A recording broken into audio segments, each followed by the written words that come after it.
Good morning, councillors. Can we please settle down? It's already 2 minutes past 9.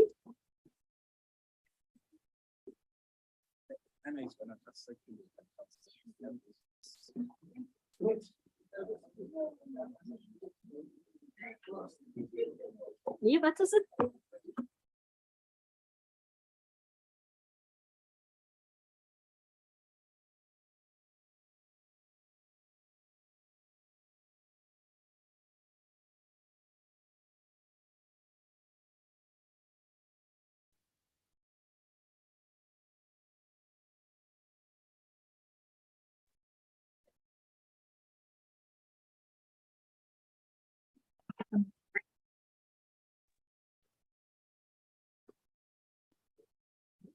Can we settle down, please?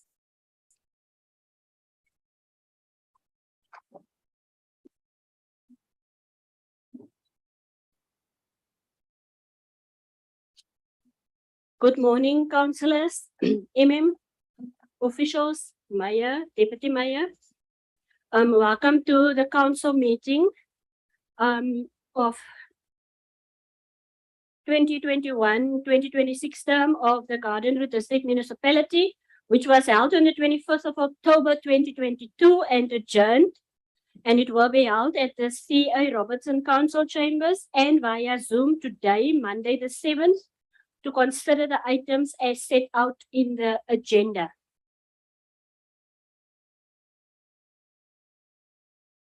So once again, welcome this morning, and those who are joining us on the Zoom platform, as well as the members of the public that are tuning in via YouTube. Point number 2, our evacuation procedures. Thank you, Loli.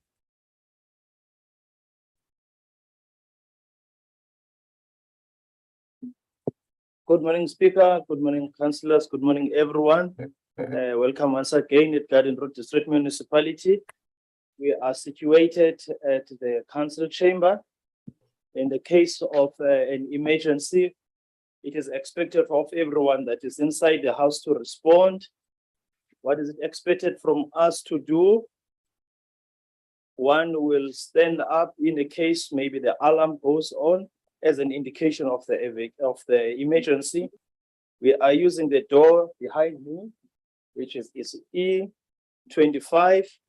We proceed with the steps and assemble at our assembly point, which is situated in the parking at the back. It is very important that everyone that is inside the house record his name. So when we are doing a roll call, to ensure that everyone is counted off, so that we can refer with the attendance register. When we are proceeding, please don't run, but move fast to avoid any accidents that may occur while you are proceeding into your assembly point. Thank you very much, Speaker. Thank you very much, Loiso. Point number 3, we'll allow for silent prayer or self-meditation.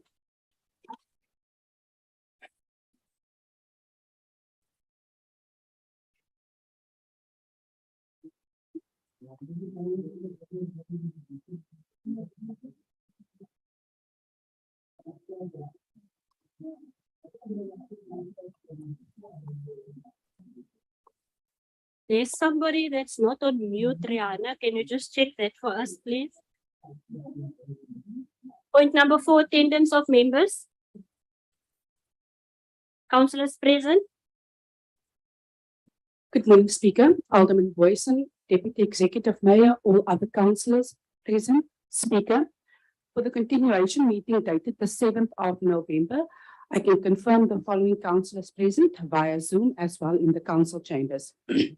In the chambers, it is yourself, Councillor Swart, Councillor Meyring, Councillor Wegbar, Alderman Boyson, Councillor Malloy, Alderman de Blanche, Alderlady Chaba, Alderman de Vries, Councillor Cornelius, Councillor Buys, Alderlady Ndai, Alderlady Kritzinger, Councillor Totu, Alderman van Niekerk, Councillor Taute, Councillor Strubel, Councillor Mkontu, Councillor Kannemeyer, Councillor Bavuma, Councillor April, Alderman Lambertje, Councillor van Rooyen. Speaker via Zoom, we have Councillor Cronje,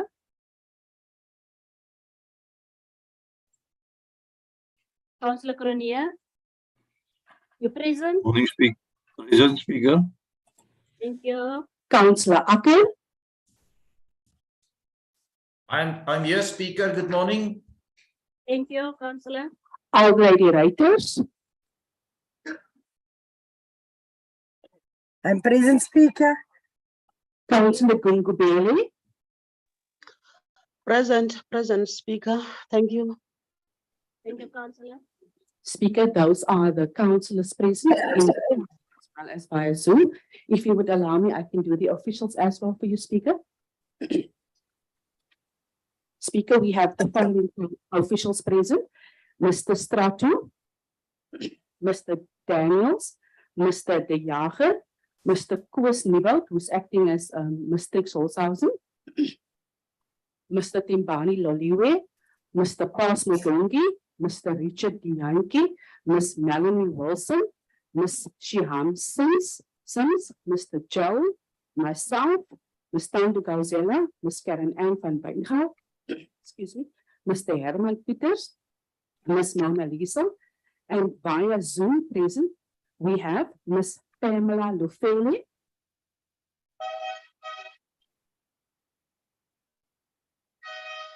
Miss Mercy James, and I've just admitted Mr. Dean Stoffels and Mr. Advocate Nakatoni, Mr. Clive Africa, Mr. Lusanda Menzi. Emil? Can you just switch off your, please? Sorry, Speaker. Good morning, Speaker, Government, Deputy and Councillors. Just a correction, Speaker. Mr. Koos Nieuwoud is not acting as Mistrix Holzhausen. On behalf of, He's actually acting on her state. Thank you, Speaker. Rihanna, proceed, please. I've noted your hand, Alder Lady Lechaba, 4.2, tricks. Jene tricks nos. Ek ook sommer moet tricks te doen. Rihanna, Speaker, I have received 2 apologies, one from Councillor Sethi and one from Councillor Richard Hector. Those are the only 2 official apologies I received, Speaker. I didn't receive any other apologies, Speaker. so what you are saying then, councillors without leave is then Councillor Steptoe and Councillor Gericke, I will allow you now, but as I've seen who's in the council chambers or who is online. Yes, Alder Lady. Thank you, Speaker. Speaker, I would like to put an apology for the Executive Mayor, Tsengwa, Councillor Tsengwa, and Councillor Matika. Okay, so can we just go back to the councillors without leave? It's Gericke, Steptoe. Is that it? That's it, Speaker, only those 2. Thank you. Then I also noticed in the council, Councillor Reiters, am I correct? Councillor Reiters, up till now, we haven't received any communication by the IEC. So I will just ask the so we can't inaugurate a new councillor if we haven't received any communication from the IEC. Yeah, thank you, Speaker. Speaker, I think the roll call has been made of councillors present, councillors with leave, and councillors without leave. And that concludes the item, Speaker.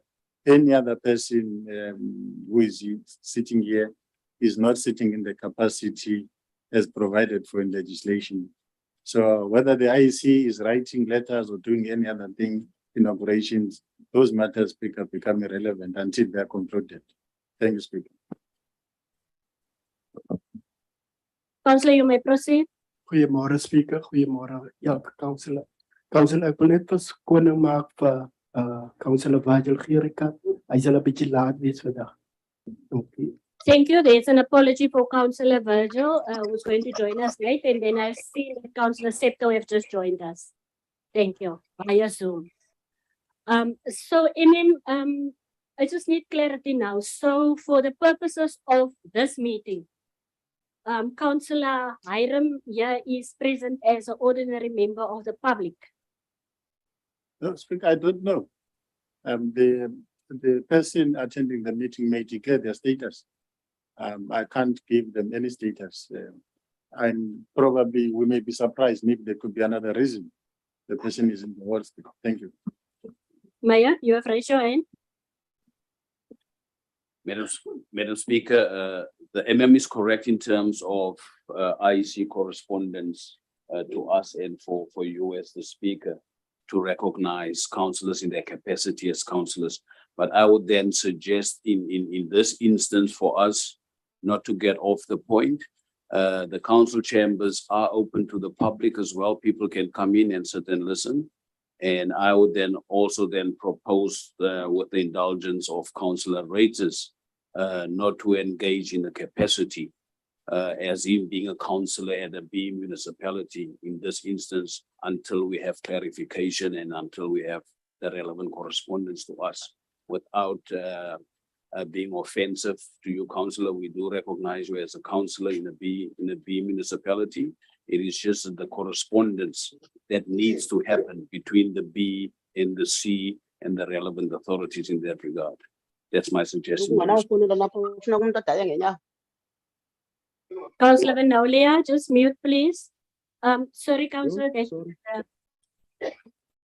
Speaker, Councillor Reuters isn't present. He was here, but he left. Thank you very much for the clarity. Councillor Cornelius, did you clear that up with him? Thank you. So as soon as we've received the relevant communication, then we will inform the councillor and then he will be inaugurated officially. Thank you. Thank you, Councillor Cornelius. Councillors, point number 5, noting of the provision of Schedule 7, Code of Conduct for Councillors. Point number 6, disclosure of interest by councillors and officials. Councillors, anything you want to declare? Point number 7, communications by the speaker. Councillors, with your indulgence, we've got 2 items that we want to add to this agenda today. It's the council going into recess and the closing of the offices, as well as the upper limits. We've received a new notice. So that is also going to be included on our agenda, as we will first deal with the items on the agenda as is, and then we will go to that supplementary. I don't know if it has been distributed by Rihanna, because we still need to caucus. I think every political party would want to caucus on the content. Speaker, the hard copies are ready. We were just waiting for your permission to distribute it, Speaker. Thank you. So that will be included on our agenda. And then communications by me further. I would like to extend our condolences to Councillor Stagg, who has lost his wife. She passed on during last week, as well as to Nadima, one of our officials, for the passing of her mother. And then Councillor Seti has informed me that she has been hospitalized since last week, Sunday. And one of our finance officials, Karina, has also been hospitalized last week. So can we please keep all of them in our prayers? And for those who have got death in their families, may the Almighty God grant them peace and all of the best for all the arrangements that needs to be done. Alderman. Just sorry to bother. I've learned that Barney Groenewald is in hospital. He's been there for almost a week now. And his wife communicated with me and she said he's quite sick at the moment or ill at the moment. And I just want to ask to carry him in your prayers as well. Thank you very much. So that is our former speaker, Councillor Barney. Mr. Speaker, I want to, when you finish with your communications, I want to raise the issue. Thank you. So please keep those people mentioned in your prayers. Councillor State is on the platform. He is joining us via Zoom. Then just one other comment from my side, councillors. I've received an email over the weekend from a WhatsApp from Councillor Aldelady Lechaba with the indulgence of our CFO. The voorskottes, soos ons het noem, advances will be paid today.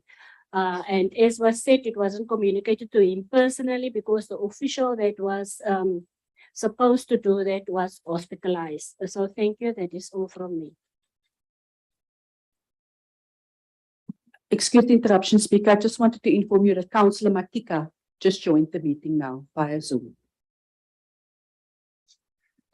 Thank you, Speaker. Speaker, let me also convey my condolences and condole to the ANC for Councillor Stack and other officials who have at their states family members both in the bereavement but also in hospital. And our thoughts are with them. Speaker, I called you earlier in this morning, and I want to raise this matter seriously. That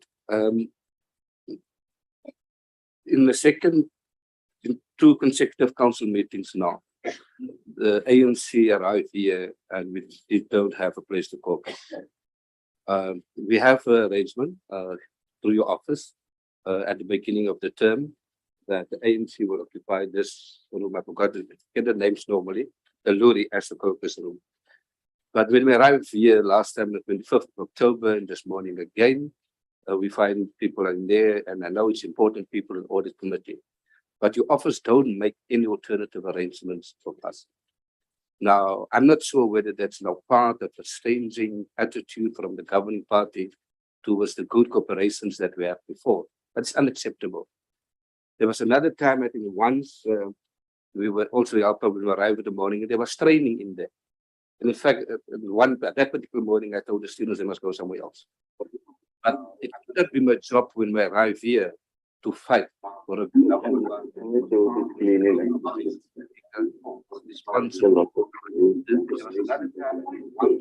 please.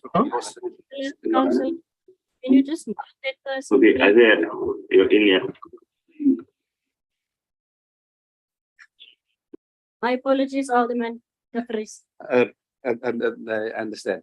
So, Speaker, my point is that what can you ensure this caucus in this council that we don't have this in the future? It starts to make our work as a caucus difficult. Thank you.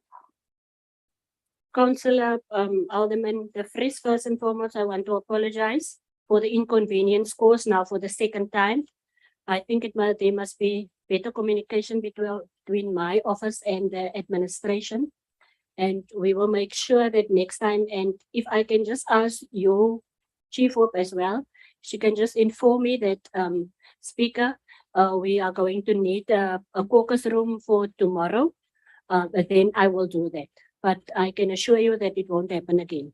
My apologies, please. I hope it's going to be accepted. Can we proceed? Alderlady. Thank you, Speaker. On another matter, as the Chief Whip, we have written to your office, Comrade Stephen, about the matter that we have written to your office about the composition of a committee of impact or for the ANC. Thank you, Speaker. I know you've mentioned two points. I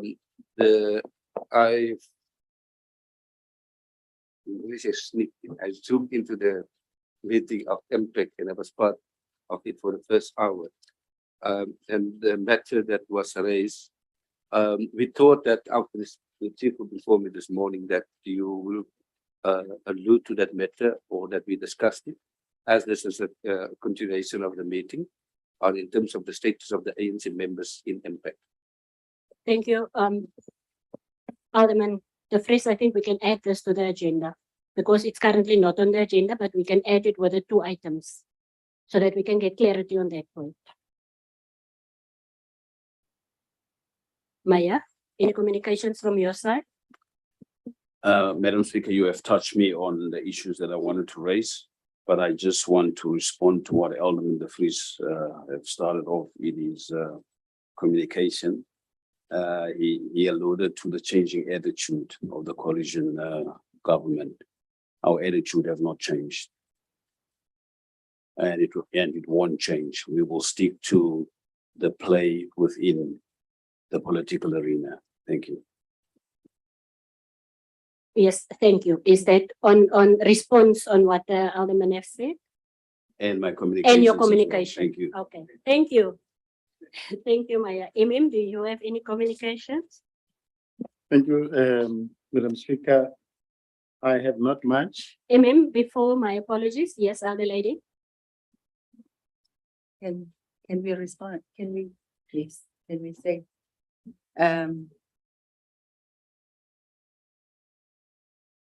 We also, as the opposition, we are saying that as much we are in politics, we are here, we have a responsibility to ensure that the accountability, all of us sitting here, that we account to the public. And therefore the truth and also the business of this council must be transparent, must be able to be done with no corruption, with no fraud, with no financial misconduct. And therefore we affirm that we will continue to play the opposition role that we are playing, and the truth will remain as the opposition.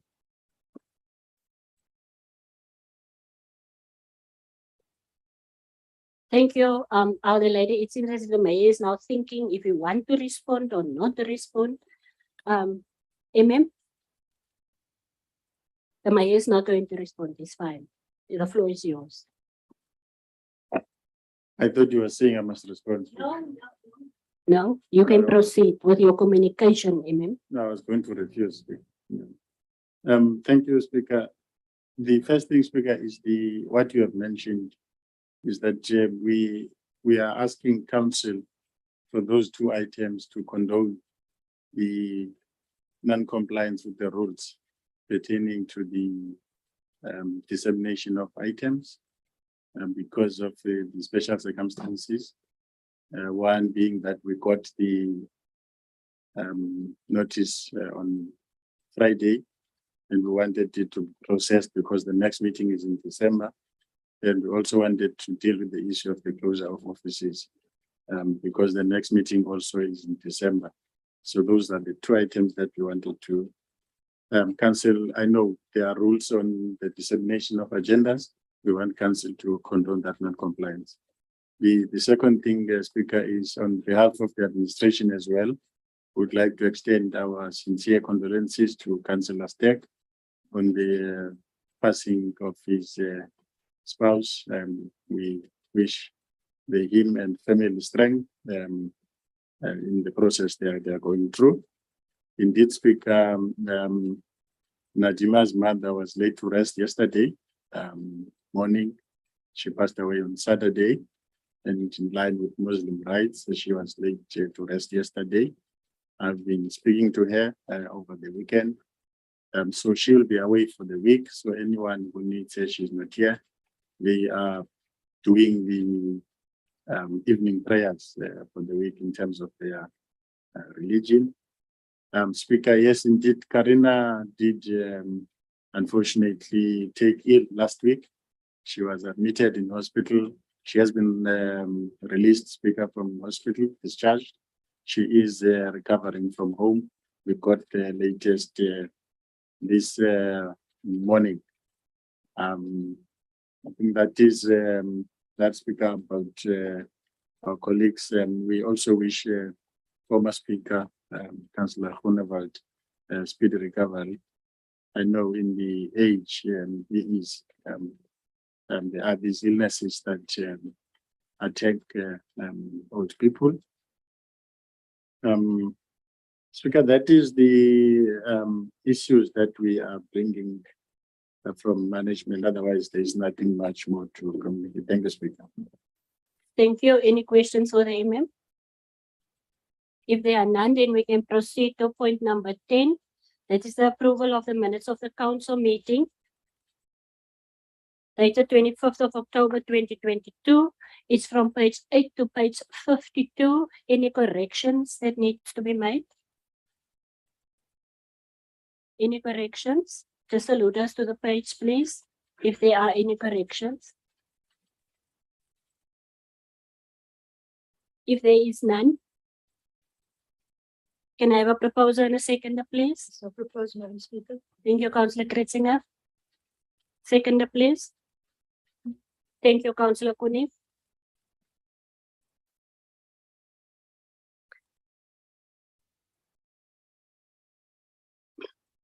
Point number 11, that is minutes of the mayoral committee. It's just for noting. So 11, 12, section A, section B, C, D, E, F, G. There is no items. We're proceeding to section H. That is elder lady. Madam Speaker, sorry, I just want just to ease my mind. I just thought this is the continuation of the meeting of the 25th.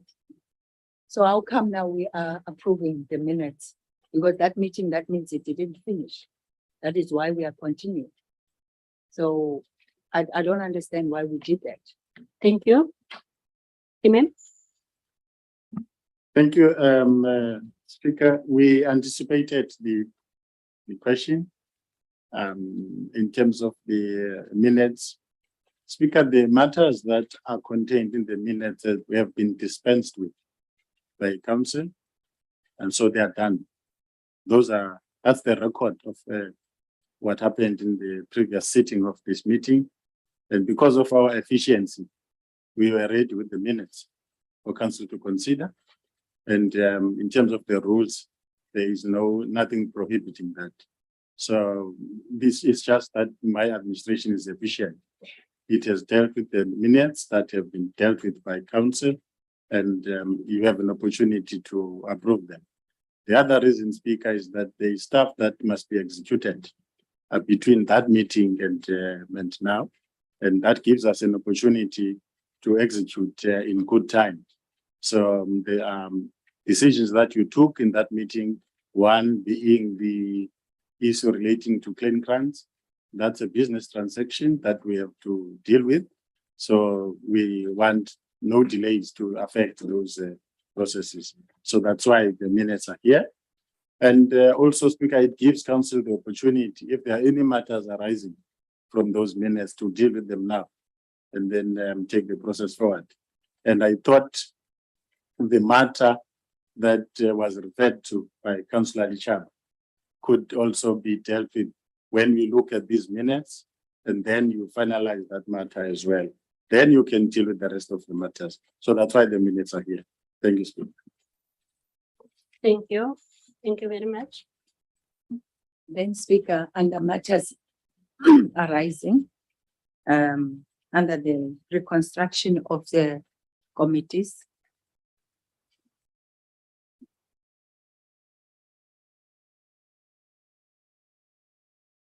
that's the ANC.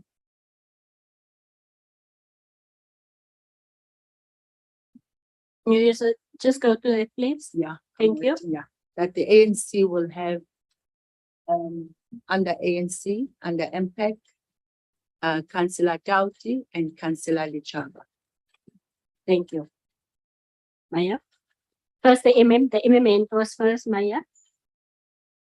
Thank you, Chair. There was a letter that was written to yourself regarding the proceedings of MPEC. I'd like us to start there, Speaker, because there is corrections that I must make on the content of the letter. You may proceed, Speaker, I'm just looking for the letter, but I've got it here, MM. It refers to me advising MPEC Yes. in a certain way. And I want to say that part is incorrectly recorded in the letter. Will you allow me to read it, MM? Please. Speaker. Good day, Speaker. Since we are still busy with the continuation of the agenda on the item restructuring of committees, I, that is no other Lady Lechaba, would like to bring to your attention that as per council outcome, the municipal manager brought it to our attention that the chairperson position of MPEC was elected before the committee was constituted, of which it was an error. First, a committee of council must be constituted and then a chairperson can be elected. In the light of that, ANC was left with 1 seat on MPEC.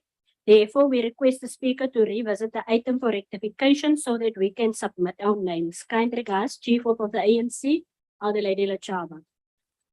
Thank you, Speaker. Firstly, Speaker, I want to inform that I did not advise MPEC that the committee was incorrectly constituted. And don't know, Councillor Chaba wants to say something, Speaker. Speaker, that letter, what it says is that the municipal manager advises on the MPEC that the ANC has only 1 seat. That's actually what it says, that ANC has 1 seat. So I'm saying in the era of the outcome, that the chairperson of MPEC was the era of council.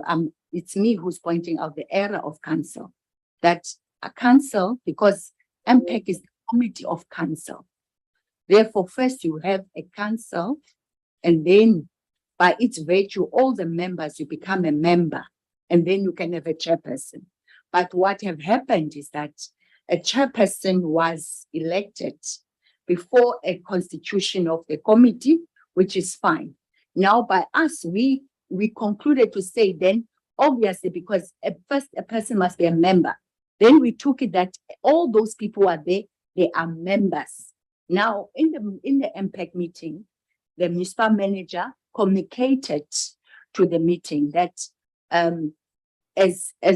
because of not being a chairperson, therefore ANC has 1 seat. You see, I didn't want to make it about Councillor Lechaba, what. I'm talking about a principle that ANC has 1 seat in MPEC. It means that the other member, whether it's Lechaba or whoever, is not supposed to be there. Now we are ratifying to say that because in that light, ANC has 2 seats in MPEC, therefore we would like to give our names. That is it. It's a principal matter. MM. Speaker, I would like to make a correction on what was recorded as being my advice. I did not advise MPEC on any party's representation at MPEC. I did not speak about the ANC. I did not speak about who must supposed to be there and how many people must be there. So it is incorrect, Speaker, to ascribe to me that I advised council that when that committee was constituted, it was constituted incorrectly. That's the first part. The second part, Speaker, I did not advise totally on whether or not when MPEC was constituted, that was done correctly or incorrectly. And so that must be corrected as well. And the record must show my advice was this, Speaker. When the meeting was opened, I brought to the attention of the chair that a decision that was taken by council on the 25th has an impact on the constitution of that meeting by members of MPEC, and that the committee must decide. I communicated to the chair that we have advised in writing by email, Councillor Lechaba, that the agenda sent to her was done in error because she had ceased being a member of MPEC when she was removed as chair.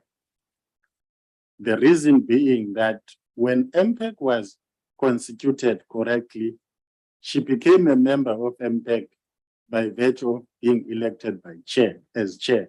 She was not, she did not become a member of MPEG because she was elected by any party or anyone. Council appointed her to serve and council removed her. And therefore, she ceased being a member of MPEG.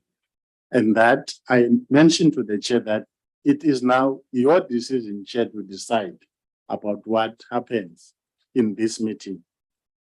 I explained that my secretariat did send email to Councillor Richard. The chairperson of the meeting considered the matters and decided to allow Councillor Richard to sit in the meeting.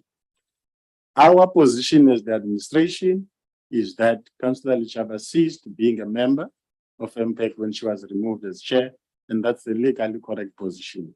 What council does with the constitution of MPEG is council as guided by various guidelines that are issued. We don't enter that terrain. I repeat, as I said at MPEG, I repeat, I don't determine who sits at MPEG. I don't decide who must not sit there. We just guide that what your resolutions do when you constitute your committees. So at no stage did we ever talk about the MPEG having been incorrectly constituted. If today council feels or decides that there is a party, for instance, the ANC, that has got less representation, it's this meeting that must decide on the constitution of MPEG going forward. Thank you, Chair. Thank you, Alderman De Vries. Thank you. Chair, we can hear the different explanations. I want to go back to practice and how we deal things in this council. Now, the might be correct. Of course, I haven't read the minutes and the recordings. And I remember the states when we were in George Council, we agree, not George Council, in George, in the community of our first council meeting, there was an urgency for the election for MPEG to continue its work. And that's why in that meeting, the chair of MPEG was elected and the composition of MPEG was agreed in terms of the parties and the members, the chief whips afterwards gave you the names of MPEG so that MPEG would start. I think they still have to meet before the end of business that year. And if you look at the structure of MPEG, is that you will find in terms of the parties, the ANC have two parties. Sorry, the ANC have two names. Now, the executives made a proposal on the 27th was that Councillor Akker be replaced by the chairperson. That Councillor Ackerman be appointed as the chairperson of MPEG to replace Councillor Luchaba. That was the recommendation from the mayor. That is what Councillor voted on. What is strange then, what was not said in that meeting that might be an interpretation, it says that Councillor Luchaba ceased to be a member of MPEG in 5.2.7. That discussion debate was never in the chamber. That was not part of the resolution. 5.2.7 was not. The executive's mayor recommendation is, so we just go up, it's on page 27, the first paragraph. That was the executive's mayor's resolution. Now, we can go into law, we can regulations, and we can disagree. The point is that the ANC have two seats on MPEG. And that is what we must agree in the ANC decide in terms of who they put on MPEG. Then we don't have don't need a long debate. Thank you. Alderman.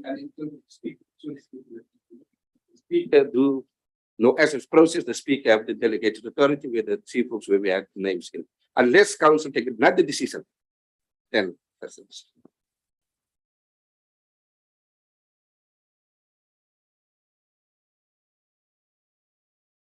Thank you, Speaker. Just to maybe assist Councillor De Vries, the recording of the proceedings is that when the mayor made that proposal, instead it was agreed. It means automatically Councillor Luchaba ceased to be a member of MPEG. That's why it's recorded as such, because she became a member of MPEG by virtue of being elected chairperson. So when she was removed as chair, automatically she ceases to be a member. That's a different story. The process now to elect again members of MPEC is your decision as council. We don't enter that terrain. So there is no debate about that. Thank you. I'm just trying to say the recording is correct. Mayor. Mayor, the MM is done. You can proceed. Oh, I'll first, Councillor, the mayor didn't press his button, so you can go first. Okay. Thank you, Speaker. Speaker, I can't understand why we should argue so long over this item. The ANC put up two names right at the beginning in Jaws. Councillor Lechaba and myself. That's it. She was announced by the mayor as chairperson. The only thing which changed now is that she's not chairperson anymore, but she's still a member. So why that thing about cease must be a mistake of the mayor, or maybe pronounced himself wrongly, that her membership at Impact didn't cease. It's not supposed to cease because she's still there, unless you want to remove her and ask the ANC to replace her with someone else. But we already said that she and myself will be the members. Thank you, Speaker. Thank you, Councillor Tauti. MM. Speaker, I have to repeat myself. There is a reason councillors are debating this. I've made submissions here on the correction of the letter first. That's quite important. Secondly, councillors, we are saying when that resolution was, when the mayor recommended that Councillor Lechaba be removed, we are saying she automatically ceased to be a member. That's why the record says that. She is not a member. That is our view. We have said that at MPEC, we repeat it here. However, at MPEC, the chair decided, because it is meeting, that she will continue with Councillor Lechaba as the chair, and council will resolve that. Now, it is for council to decide now what happens, but the record is correct. Thank you, Chief. Mayor. Madam Speaker, just not for us to labor this point, because what I've now listened to in terms of the interaction, something else now comes to my mind. And this is what I want us to also, just for a bit, look into in terms of the implications of my proposal to council.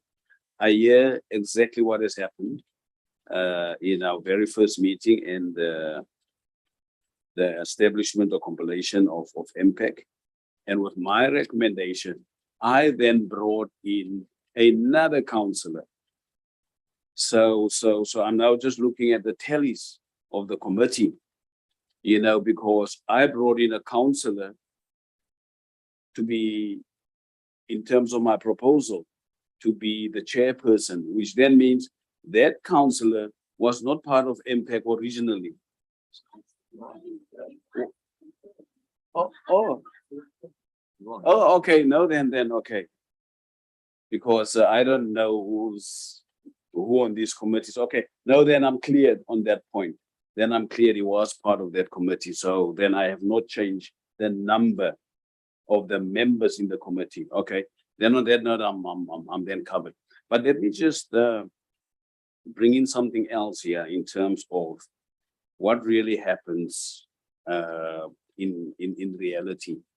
And I'm going to make an example. And again, I'm going to allude to Councillor Elder Lady Lechaba. Colleagues, it is important, and I'm going to qualify what I'm going to say here, the example I'm going to make. It is important what we say on record, especially based on the positions that we hold. And it might not be the perfect example, but in Parliament, when the Speaker of Parliament had to constitute a committee to look into the allegations against the President, names were submitted. I'm now referring to the Phala Phala. Names were submitted to the speaker in terms of a compilation of a committee. Some of the names in that committee, it was referred to that that person has made public comments regarding the president, and that person would no longer be objective to deal with the matter. Now, I want to give advice to council, and that is my concerns at this stage regarding Councillor Lichaba. Councillor Lichaba made public comments, firstly to say that the gloves are off. That's one. Secondly, Councillor Lichaba then said, all the officials are corrupt. Now, my concern with Councillor Lichaba is that she's never going to be objective. She has already said it, that the officials are corrupt. So any interrogation regarding the matters that must serve in front of MPAC, for me, she's not going to be objective because she has made the call that these officials are corrupt. In fact, we are all corrupt. Even this side of the house, including myself, we are all corrupt. So my concerns, council, is that Councillor Lichaba will never be objective in that committee, and that must seriously be a big consideration. Thank you, Madam Speaker. Elder Lady Lichaba. Thank you, Madam Speaker. Madam Speaker, when we are here, first we are becoming councillors. I just don't want to entertain what the mayor is saying, because perhaps he knows what I don't know. But when we are here, we are allowed to make statements. We are allowed to make as a councillor. We are being deployed here by our parties. We are being deployed to do the work and to also to be an effective opposition. It can't be that now, when we are making statements or anything in council, that we are going to be held accountable for that, or we are being said that we have been looked, we are seen in other way. It can't be. That is, in fact, silencing the opposition. We must be able here to apply our mind. We must be able here to say what is best interest of the people out there. So all I'm saying, Speaker, that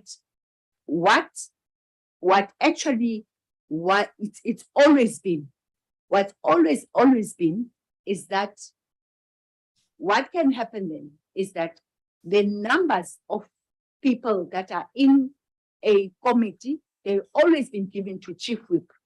I don't understand now, why am I being singled out as a person? Because for me, that constitutes now victimizing me. Then I could say in front of you, Madam Speaker, because it's supposed to be council determine the principle to say that we have committee members, we have committees, there are 7 people that needs to serve there, and then afterwards you take the numbers to chief whips and chief sweeps, and then they give the numbers, the names, whatever names. Now I don't understand why now this has been treated differently. Why is the mayor, for that matter, treating this differently?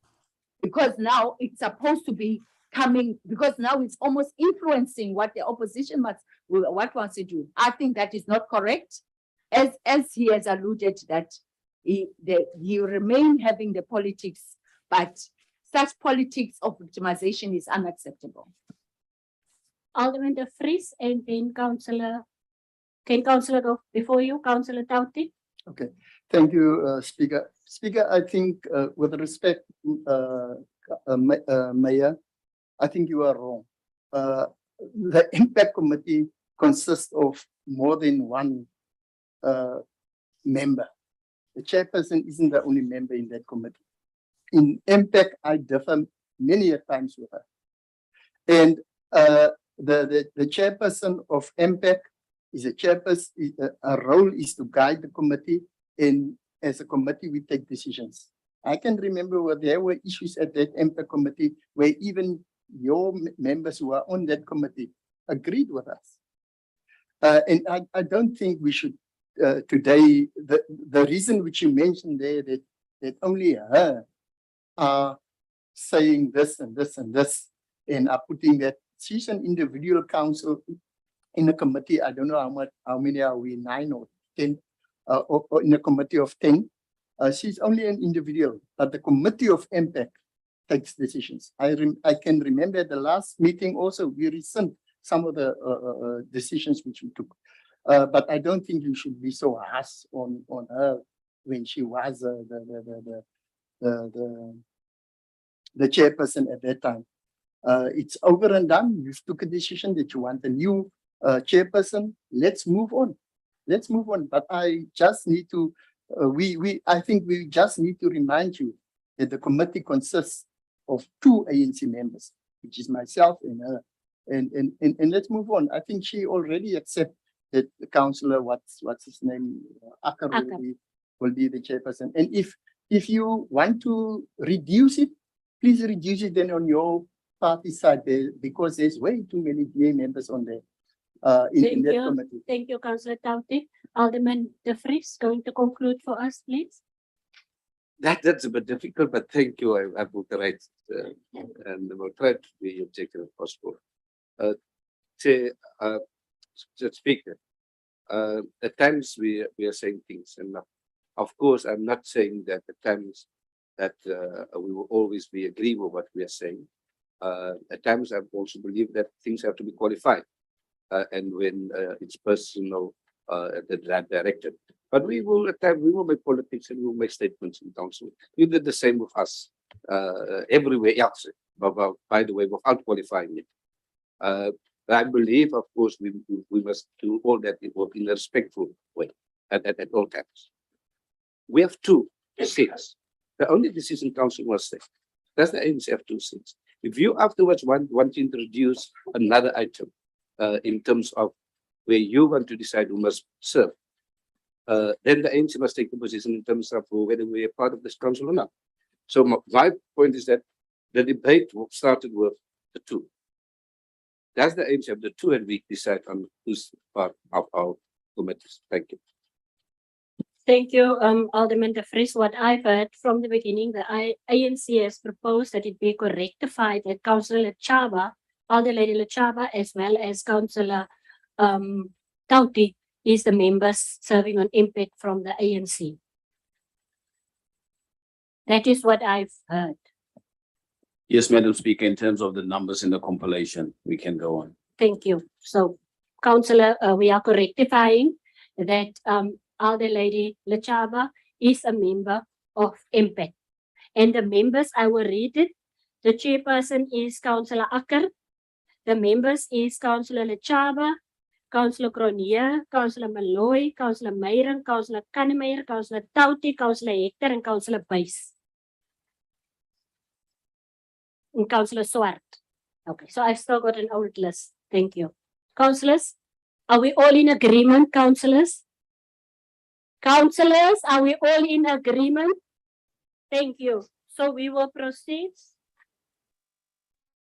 H3, formal update on the human settlement in Durban exhibition on the 4 to 5 September in the Durban Exhibition Center, KZN.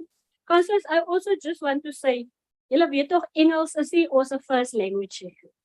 Sometimes we say things and we write things and then the interpretation, Councillor Strubel, is very wrong.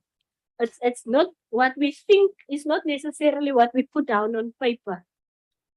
So I think we must just be very careful whenever we write something. Die goed kom soms baie keer verkeerd uit. Yes. It's not what you think, because we think in Afrikaans and we speak in English.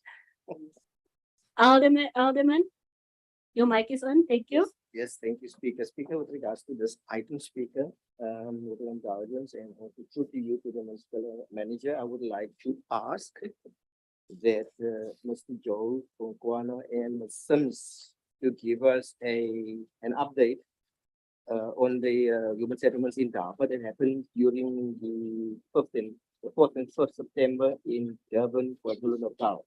Thank you. You may proceed, Joe. Thank you, Madam Speaker. Thank you, Mr. Mayor, Ms. Manager, councillors, and the rest of the colleagues. Certainly, I attended at what they call the National Housing Indaba, which was initiated by the Ministry of Human Settlements. It was quite, as a district, for us to be part of that, to be recognized, to be part of that, was quite actually humbling. It was a very, involving, session that touched on a number of critical human settlements, issues. One of which was, for instance, how can we encourage coherent partnership arrangements with the private sector? Because municipalities alone, together with, the provincial public housing authorities and even government agencies, cannot substantially or substantively actually roll out integrated human settlements without the support of the private sector. That was the essence. And then champions of industry were invited to this session to go to view the DBSA, the Net Bank, Housing Development Agency, the Social Housing Regulatory Authority, as well as housing institutions in different municipalities across the breadth of this country. And the debate revolved around how can we find sustainable solutions on the critical issues, for instance, of land, which will be part of our debate today, the issues of actually financial modeling and innovative approaches to get housing actually on the go so that we can deliver on scale.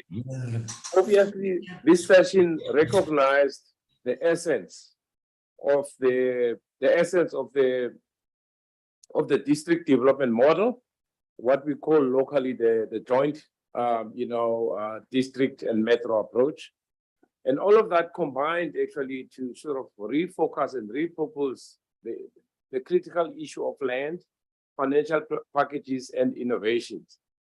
So at the end, there were plenary sessions. I'm summarizing it. There were plenary sessions which all came together where, for instance, there was a speaker from the presidency that talked a lot about the issue of how can we encourage mobility into better located areas? How can we encourage actually development through actually various actually socio-economic interventions? Because these things should not only be based on housing in isolation to the other actual elements. So it was good to hear Dr. Ramahopa, who's now turned to be a professor. He is the Ministry of Presidency, talking a lot about the issue of the old apartheid spatial planning distortions, which have actually resulted in us having race-based housing. So the issue was, how can we actually unchain that? And fortunately, the JDMA and the district development model, which the president has spoken about a lot, have now become actually the conduit or the platform that we can use actually to realize this. So the recommendations are there. I attended this, and there was a lot of value for it, in which the district was recognized as one of the key players.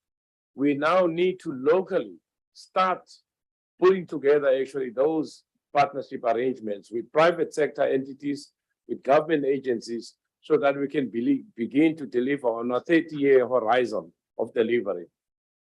In summary, our target remains 30-year actually outline, in other words, of delivery, to deliver 50,000 houses. In other words, per annum, we suppose as a district to be realizing an average of 1,200 units per annum, so that we can begin actually to have an impact on our housing needs locally. So the essence, and then I'm glad today, Madam Speaker, to say some of the critical items we are going to discuss will be touching on those actually scenarios. And it's very important for us to be part of that bandwagon of actually making a change in housing delivery. Madam Chair, the recommendations are there.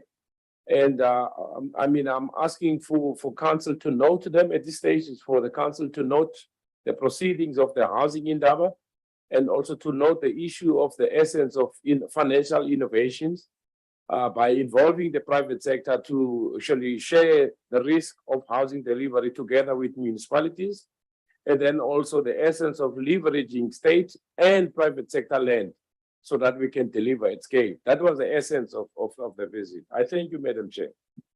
Thank you very much, Mr. Joel. There is the report. Are there any questions? Welcome, Alderman Gericke. Any comments? Questions?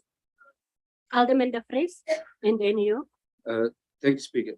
Speaker, this is part of the whole project in terms of, I think we touched on it in the last council meeting around your middle income housing. Will this partnership with the National Department of Housing also look at that? I know they focus a bit more on the flips, and there's also now the rental units things. Is this all part of that program? Joel?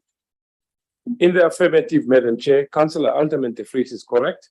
Our focus as a district is on affordable housing. Affordable housing constitutes of social housing, FLISP, financial linked individual ownership schemes. That's for the market earning up to 22,000 actually per month combined household income, as well as gap housing. Gap is the one that deviates a little bit above 22,000. It allows actually for councils or public authorities to have a mixed range of housing options so that we can cater for choice. One of the recent innovations through you, Madam Speaker, is something called inclusionary housing, in which the government is being asked to create an incentives for this form of housing called inclusionary housing, where the private sector comes in and put in their own land and equity so that we can begin to sort of harness those partnership arrangements. So, but certainly in the affirmative, that's the case. Our primary focus is affordable housing. However, we need to note the overall budget that the province has for the 7B municipalities, which includes also in situ upgrade, where people are living in Okis and where the government comes in to provide basic services. And the second component is the provision of what is called breaking new ground. But ours, I mean, those two components will be done by the 7B municipalities. But our primary focus as a district will only be on social housing as well as FLISP and gap housing. I thank you, sir. Proceed, Alderman. Speaking, I think for me that's important one. You know, first, almost of course we concentrate on the most vulnerable and the poor. But over the years, your middle income group, and that's even those above the 22 and 30,000. When we talk about 2 employees in this municipality, we put the salary together, they have to go to a bank, and at times they can't. Is the people that also are having are using their own funds for their own, whether it's health, whether it's for housing, and other necessities that they don't get free services. So I think at times it's important that we have to look at that market. I think worse off when it comes to tertiary education, for if you have 1 or 2 children and they are even above the 600,000 gap, because the middle income currently from state institutions only cover up to 600,000. So I think it's important that when it comes to housing, we try to evaluate even for those that are being seen to be better off. Thank you. Councillor Acker. Thank you. Thank you, Speaker. Speaker, I just have 2 questions or 3 questions. So I know this thing about human settlements recently became a big thing on the agenda of the district's municipality. But what I need to understand, and if someone can just explain this to me, housing is a national function, and they execute their function in conjunction with the B municipalities. Now, my question is formally, in terms of the structure, where does we as a district municipality fit in? Will we be taking over some functions from the B municipalities? Where will we get our money from? And maybe I don't have knowledge of that, and that's why I'm posing the question. Thank you. Maya. Thank you, Madam Speaker. Madam Speaker, to respond to Councillor Acker, is that we're a very innovative district. We're the first in the country that is doing this. Hence the fact that people are still skeptical regarding this whole matter, but we like the questions, and we're not going to get tired explaining this. And we are not taking over breaking new ground projects that are given to the local municipalities. The DORA Act makes provision for monies to be gazetted to the Bs. That will remain. And I think this must now become a standing item on the DCF, because even on the DCF, we had a DCF last week, and mayors still ask me questions which we deal with at a mayoral level, but they still continue because of the pressures within their own wards, etc.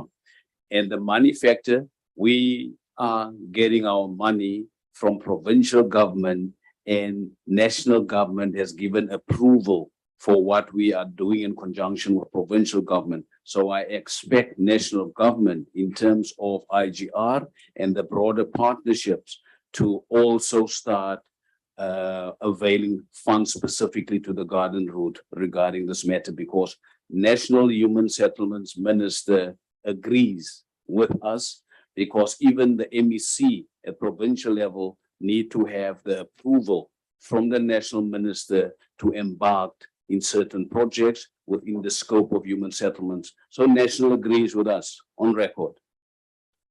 And we have also decided, and I'm going to repeat this for the record, we have also decided with the provincial minister of infrastructure that in the new year, the public engagements will start in earnest for the public to understand what we're busy with. Thank you. Thank you, Madam Speaker. Thank you. Thank Alderman you, Tate. Speaker. Thank you, Councillor Acker. Yeah, Speaker, morning. First and foremost, apology for being late. It's just that circumstances beyond my control. We express once again our support for the rollout of the Human Settlement Program. It did not change, and we will continue to support this program, even though it comes through the district municipality. The question that Councillor Acker has asked, I've been confronted last week by some councillors in the George municipality. They do not understand how there's a shift in emphasis now, because they claim entitlement to be the municipality to be responsible for the provision of housing. So when I say this, I say we must make it vividly clear to whoever, on whatever platform, how did we arrive here in order to have qualified for this agency to roll out the housing. That is the first thing, because, and Mr. Mayor, through the Speaker, this is a very serious point. Your blockages and your hiccups and your hindrances will come specifically from people in office that in high office, they do not understand, they do not want to shift. I mean, let us speak layman's language to one another. They do not want to shift that responsibility because it falls under their authority. And this is a strong point that you need to labor because the people that are on the housing waiting list and people that are in need of housing are not interested in these administrative bureaucracies and infights. They want housing. Now, having said that, and I'm going to make a very strong statement here this morning that you will most probably challenge me for, but that is fine. People are now sick and tired of staying in hockeys and in backyards. And people are sick and tired that we are councillors and we cannot do anything for them. Their situations remain the same year after year after year. And after each election, it just becomes stagnant and there's no rollout of services. And on the back of that statement, I want to say how, if we engage in this program, how are we, or how is this municipality going to deal with, if you establish a product, or if you produce that product of housing, whether it's rental stock, whether it's FLISP, whether it's RDP, whether it's whatever, from which waiting list will this municipality make use of? Where are the clientele going to come from? And how are you going to qualify these people? Because it would then appear that you will have two centers of power, your B municipalities and your district municipalities. The big question is, how do you integrate that housing list, and how do you give impetus to saying to people, this is our products, this is what we roll out, and this is the criteria in terms of which you're going to qualify for. I'm going to stop there for now, because this is the last question, Madam Speaker, is the following. And I want to hear this from the mayor, and we need to understand each other clear on this. The objections that arose after the press releases and stuff, and the reservations that people had, and I make a strong point about this, we cannot just merely brush those reservations and concerns under the carpet. We've got to deal with it. Otherwise, it's going to linger all the time in the air without us having dealt with those type of issues. And I have said in the last meeting that many people are rising up under the pretense that they are representing civil society and civil society organizations, and in most of the times it's one guy with 4 people around him at a media conference, and the rest of the community does not know about him, but they submit objections. How did we deal with this? How far did we come with this? And then how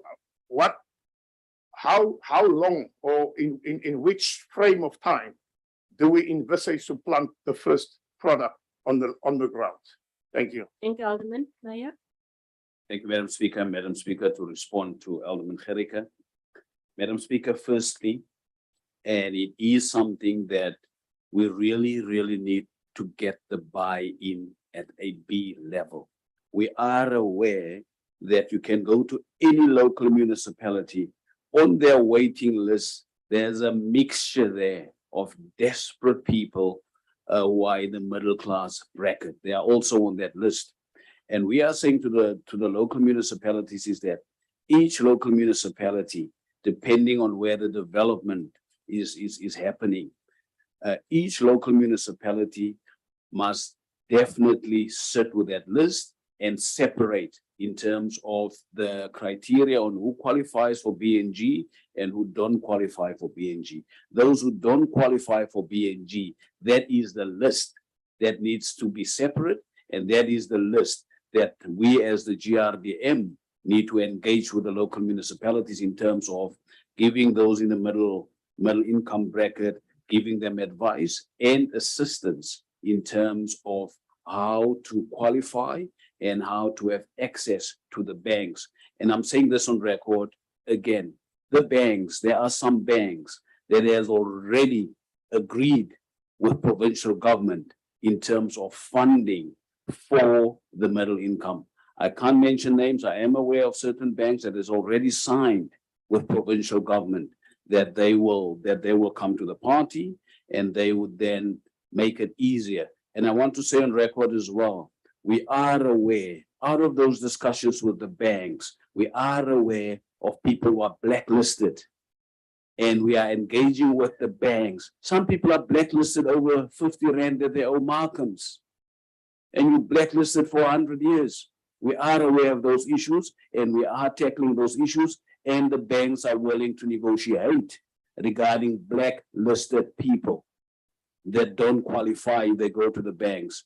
And because this is a unique project, so the approach is also going to be unique in terms of the criteria that will be used. So we are aware of that, and we need to, and then also the issue of engagement. I've already started engagements with the affected mayor, because I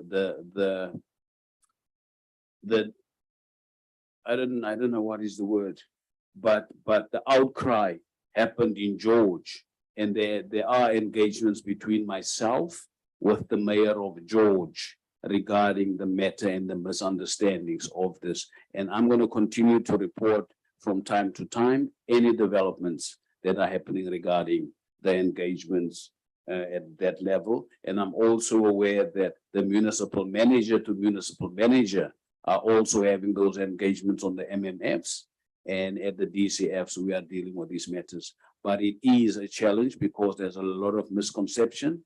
But I'm also aware of some people have now realized that the misconception and not in my backyard attitude, etc., those matters are on the table and those matters needs to be addressed. Thank you. Thank you. Okay, Ms. Sims? Thank you very much, Madam Speaker. So the portion that I will respond to is the councillor's question on the issue of which database do you use. So we essentially use exactly the same database as anyone else would. It is the national government's database, but we use the provincial component of that national government's database.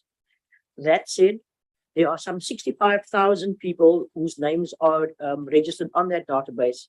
But this is a combination of people who earn from naught upwards. And I say upwards because there are people whose names are reflected on this database who earn more than 22,000.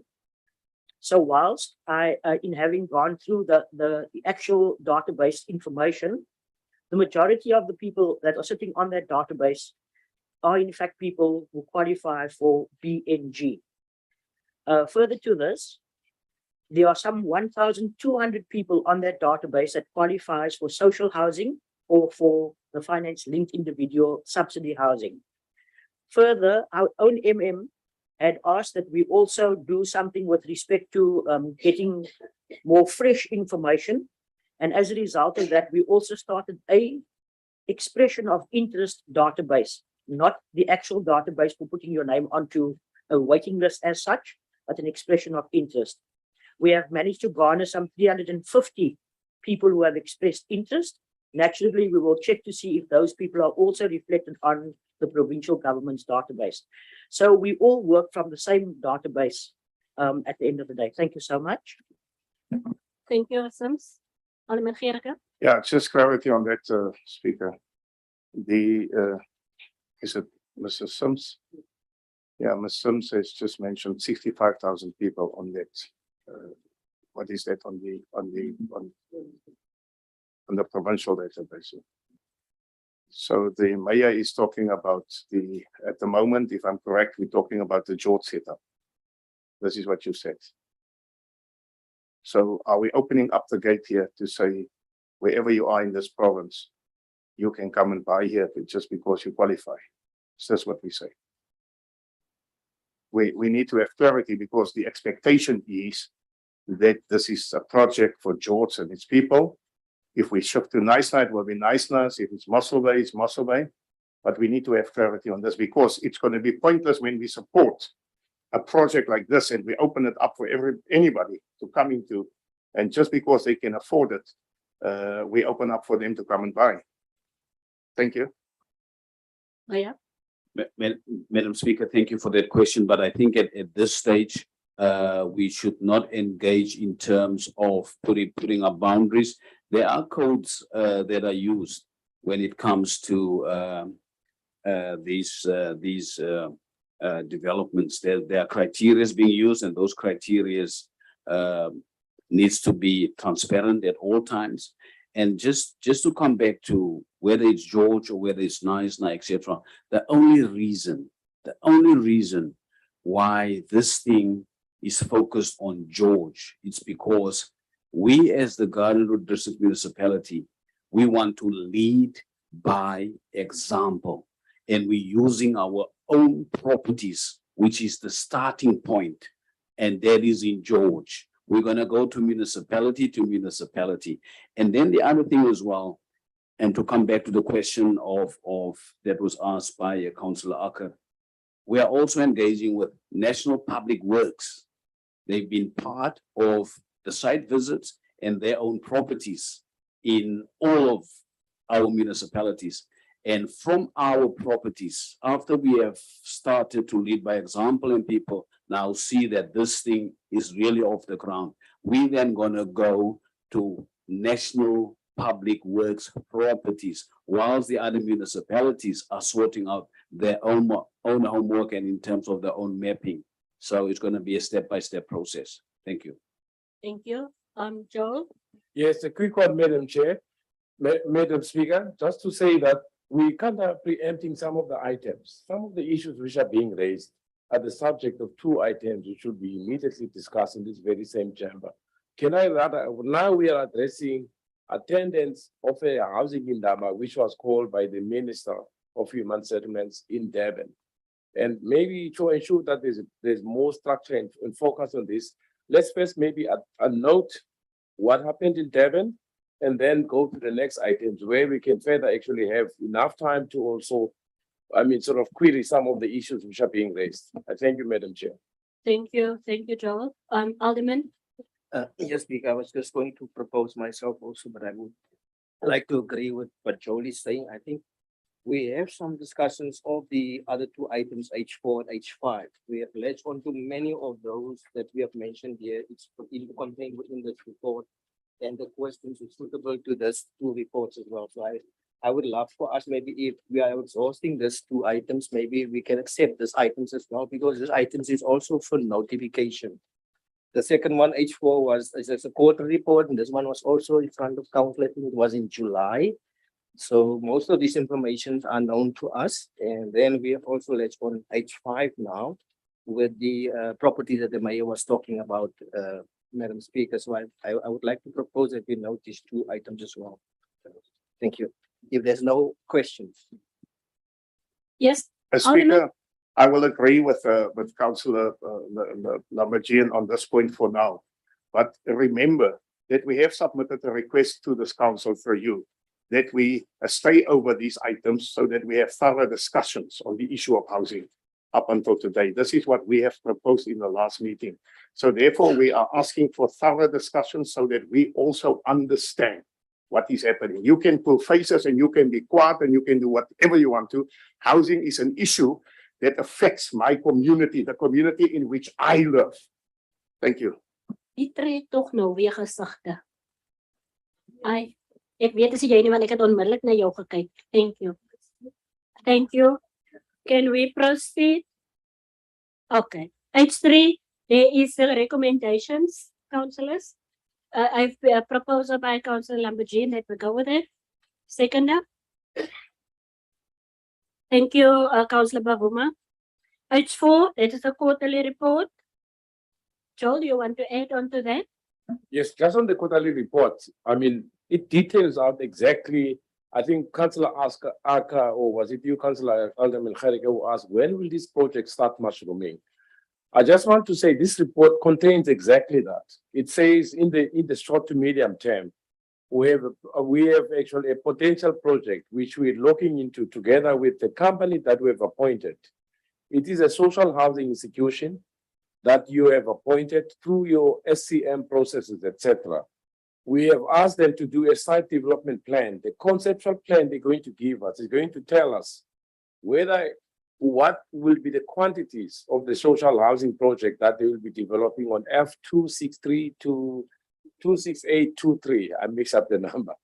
The other side is 3803, which is in Mossel Bay. It's not in the state of readiness as compared to 26823. So there is huge potential for possibly in 4 to 6 months' time that we will receive site development plans. Now, that's a process you engage on together with the George municipality. When the mayor mentioned George municipality, it was within the context of F26823, which we as a GRGM, we own, and potentially we're looking at it as an initial actually step. There's been no social housing development in the Garden Road. This will be the first, and it will provide a learnership opportunity in terms of how can we begin to replicate this in other sites if we successfully acquire them from the states. So the other projects are in the B municipalities for social housing. Just to give you an example, Knysna has a project, 2 projects, which potentially will include upgrading of existing flats, which have been actually lying dormant, not actually effectively utilized. Those who are in well-located areas, what we call restructuring zones. And these, the NISNA is already approved in principle a social housing framework, which will allow us actually to, together with them, in other words, helping hands and guide each other, together with them as a district, work with them to ensure that the social housing project becomes a feasible proposition. That's the case also in Bito. They have identified a site long time ago called Shell Ultra City. It's on the N2 in a well-located areas, in a well-suburban area. They have offered that site as potential for social housing, and they have indicated that they are willing to work with the district to be able to realize that in the context of the district. The other one is Oudtshoorn municipality. We have had advanced talks with them also as well. They have offered 2 sites which have potential for social housing. Oriel College or the other one, Morista. That's already within actually the provincial housing authorities. Then in George, we have, the sites that I've mentioned, together with the site that George municipality is championing for social housing. As we speak, they're doing a feasibility analysis on the site, which is called, Crocodile Farm. Yes, that's it. That's the one they said, you don't get involved in that one, it's our site. So we're working with them, and we've accepted that it's a site that's owned by George municipality. In Mossel Bay, there are 5 sites in well-located areas. One of them is owned by your municipality councillors. We're looking at investigating the potential for social housing. When it becomes technically feasible, we will come to your council to present the outcome of that site development plan. So there is now the beginning of shaping things in a coherent manner so that you're specific, you can come with tentative dates, and these can be debated. But you need a housing institution to do that. We as a municipality cannot do that without going into partnership. And fortunately for this council, you have entered a formal partnership arrangement with a company called Own Having Housing Association. So is the case also in Mossel Bay, as also in NISNA. So things are beginning to shape up towards actually a combined effort of launching these projects. And then these will be under the direct development of those respective municipalities. So the report that's sitting with you called Kodari report, it's about actually, a top layer report in terms of performance councillors, where you have asked your planning and actually an economic development unit to tell you what are the performance milestones from a housing perspective that you're going to pursue. And this report provides you the opportunity to look into that and measure what that department will be doing. And it's there and it's submitted for noting, but it has crucial details in terms of what we own, what we're targeting together with the HDA and the SHRA, as well as Own Having, our company that we have partnered with. And then it also takes you through a list of programs and projects for the current financial year.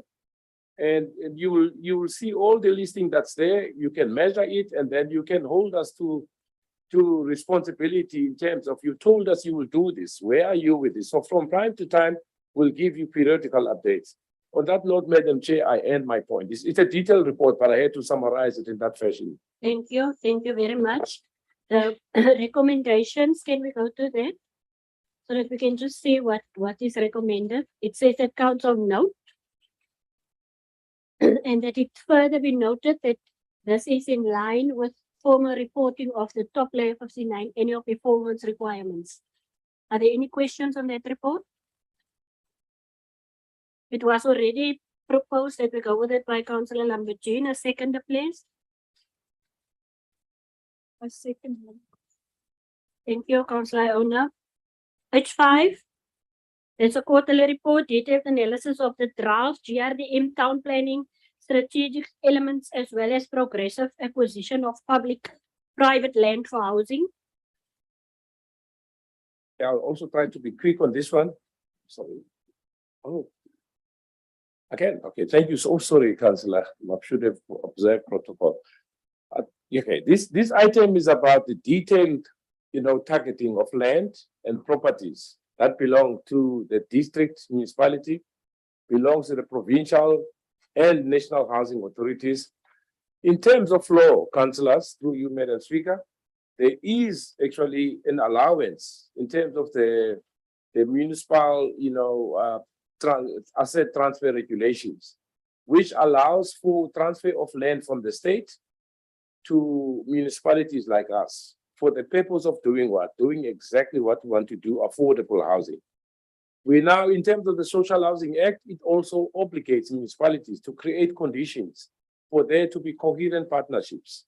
Also in terms of the National Housing Code, so all the legal prescriptions are there, which encourage this kind of partnership. One of which is how do we begin to target and use properties in terms of actually proper planning, actually regulations to be able to attain actually scale delivery. So what you have in this item is a listing of properties that we own, listing of properties that are owned by the state that we have already, as we have told you in previous reports, we have, sort of approached the Housing Development Agency to try and target actually these sites. And then if these are successfully handed over to us, we will be able to say now, do the next line of projects. So that's the logic and the rationale behind it. You can't do it without following this process. For instance, you cannot obtain state land without going through the Housing Development Agency. And that's what your municipality has done. We have progressed to the extent of having a strategic plan and a sector plan. These sector plans, they arm your municipality to be able to make an approach to the state to do that. So all of these things that are here, from our municipal accreditation to targeting these sites, it will give us the leverage to begin to start lining up the next sets of projects. And I've listed it all there. This item has come before you before, but we have expanded on it now so that we can create actually broader awareness of where we're taking this shape to. It's submitted for information, for your consideration, Madam Chair, Madam Speaker. Thank you. Questions? Alderman Lambertine, Speaker, no, what do you want to propose? Yes, I want to Can we go propose to the that recommendations? It's 5.1. Can you go up, please, Rihanna? Yes, I know, Joanne. Okay, it's from 5.1 up to 5.3. Elder Lady Lechaba.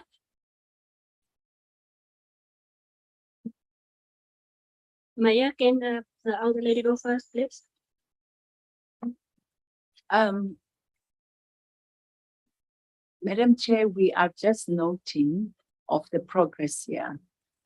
But, as I'm sitting here, just something, I just want to get a peace of mind about this. That, yes, we have decided to embark on social housing development.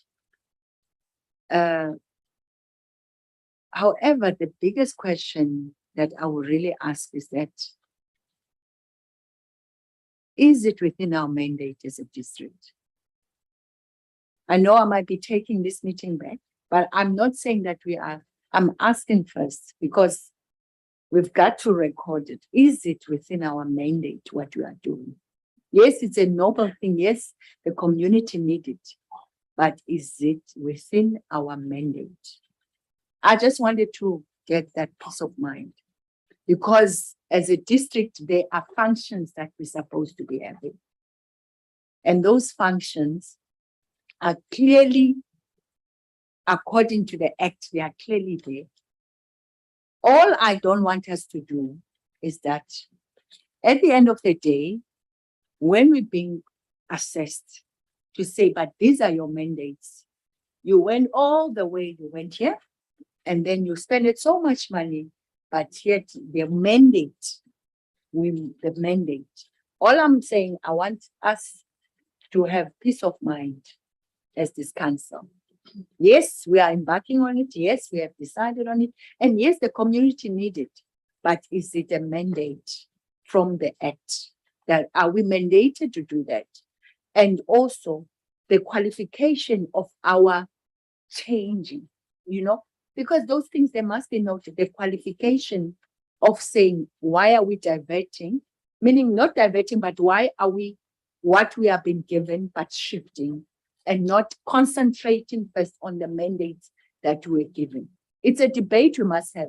I'm not saying that these projects now they must end.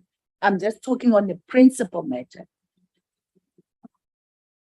Mayor, thank you, Elder Lady. Mayor. Madam Speaker, I love that question. And it gives me an opportunity to go back in time.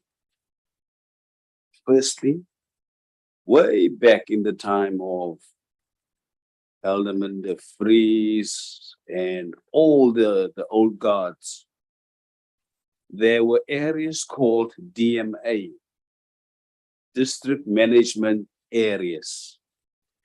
Those were the areas on the outskirts of the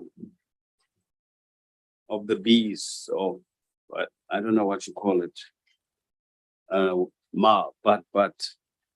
And during the DMA time, the districts were responsible even for human settlements in the rural areas. The districts were responsible for that in the DMAs. And they've done away with the DMAs, and we are now sitting with the system that we are having at this point. So districts were doing this, and people just tend to forget about it because the system has changed. And the mere fact that we now the level 1 accreditation and whatever, once the accreditation and everything is signed and sealed, it gives you the mandate.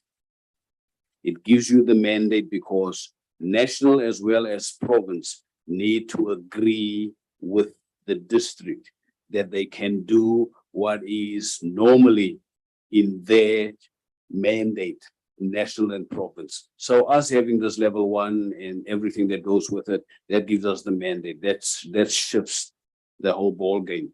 And that would then also lead to the division of the Revenue Act in terms of monies that will be gazetted for human settlements for specifically this purpose.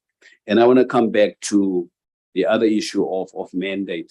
With hard lockdown in COVID, all sectors, all spheres forgot about mandates. We said, let's do what works for our people. We did not bother, but we did things that were not in our mandate. We were never mandated to buy food for people.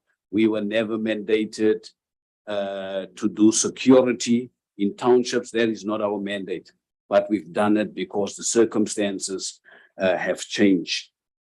So we are within the mandate with this accreditation for this. But I just want to mention another thing that people forget, and nobody talks about it, and even at higher levels. There's another thing that's called sectorial development. Sectorial development, Rajo alluded to private partnerships with the district, national, etc. Part of those private partnerships, the PPPs, there are companies that own their own properties. Companies like Nestle, like whoever, just as an example, there are big companies that own properties, and those companies have already started to engage for their own workers. They have their own workers that are not, or that are forgotten, as Alderman de Vries alluded to, that they are forgotten people. Or we must not forget that there are also people who are within the BNG bracket, and we're only concentrating on this, and they also want to come closer to CBDs, etc., etc. Those companies are having discussions with provincial government to say, provincial government, on our land, please come and develop on our land as well. And they would then abide by the housing codes and in terms of what would be the requirements. But they are then saying they are relieving the weight from the local municipalities because their workers are also on the waiting list of the bees, but they way too low down. They're not going to get houses within the next 5 to 10 years. But they avail their properties, their workers can then get housing immediately with joint funding or joint partnership with government. So that is the sectorial development, and that is something that we also probably sooner or later need to embark on when those discussions are at a critical stage. Thank you. Thank you, Mayor Imam. Thank you, Madam Speaker. Just for clarity, because this question has been asked at the Municipal Managers Forum and in other forums as to why are you involved in housing as a district. And maybe we need as well to always remind each other here about the decisions we have made as council on a number of things. Firstly, if you just refer to section 152 of the Constitution, I think that's where we must start on the objects of local government. It's very clear what is expected of local government.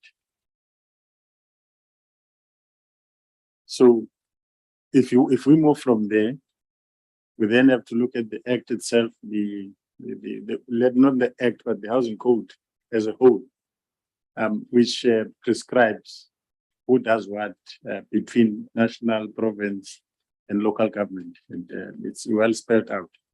And just to take councillors backwards, maybe those that were not here.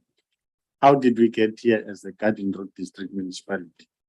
If you look at the functions of a district, section 84, you will not find human settlements. It's not there. It's not a function of a district municipality.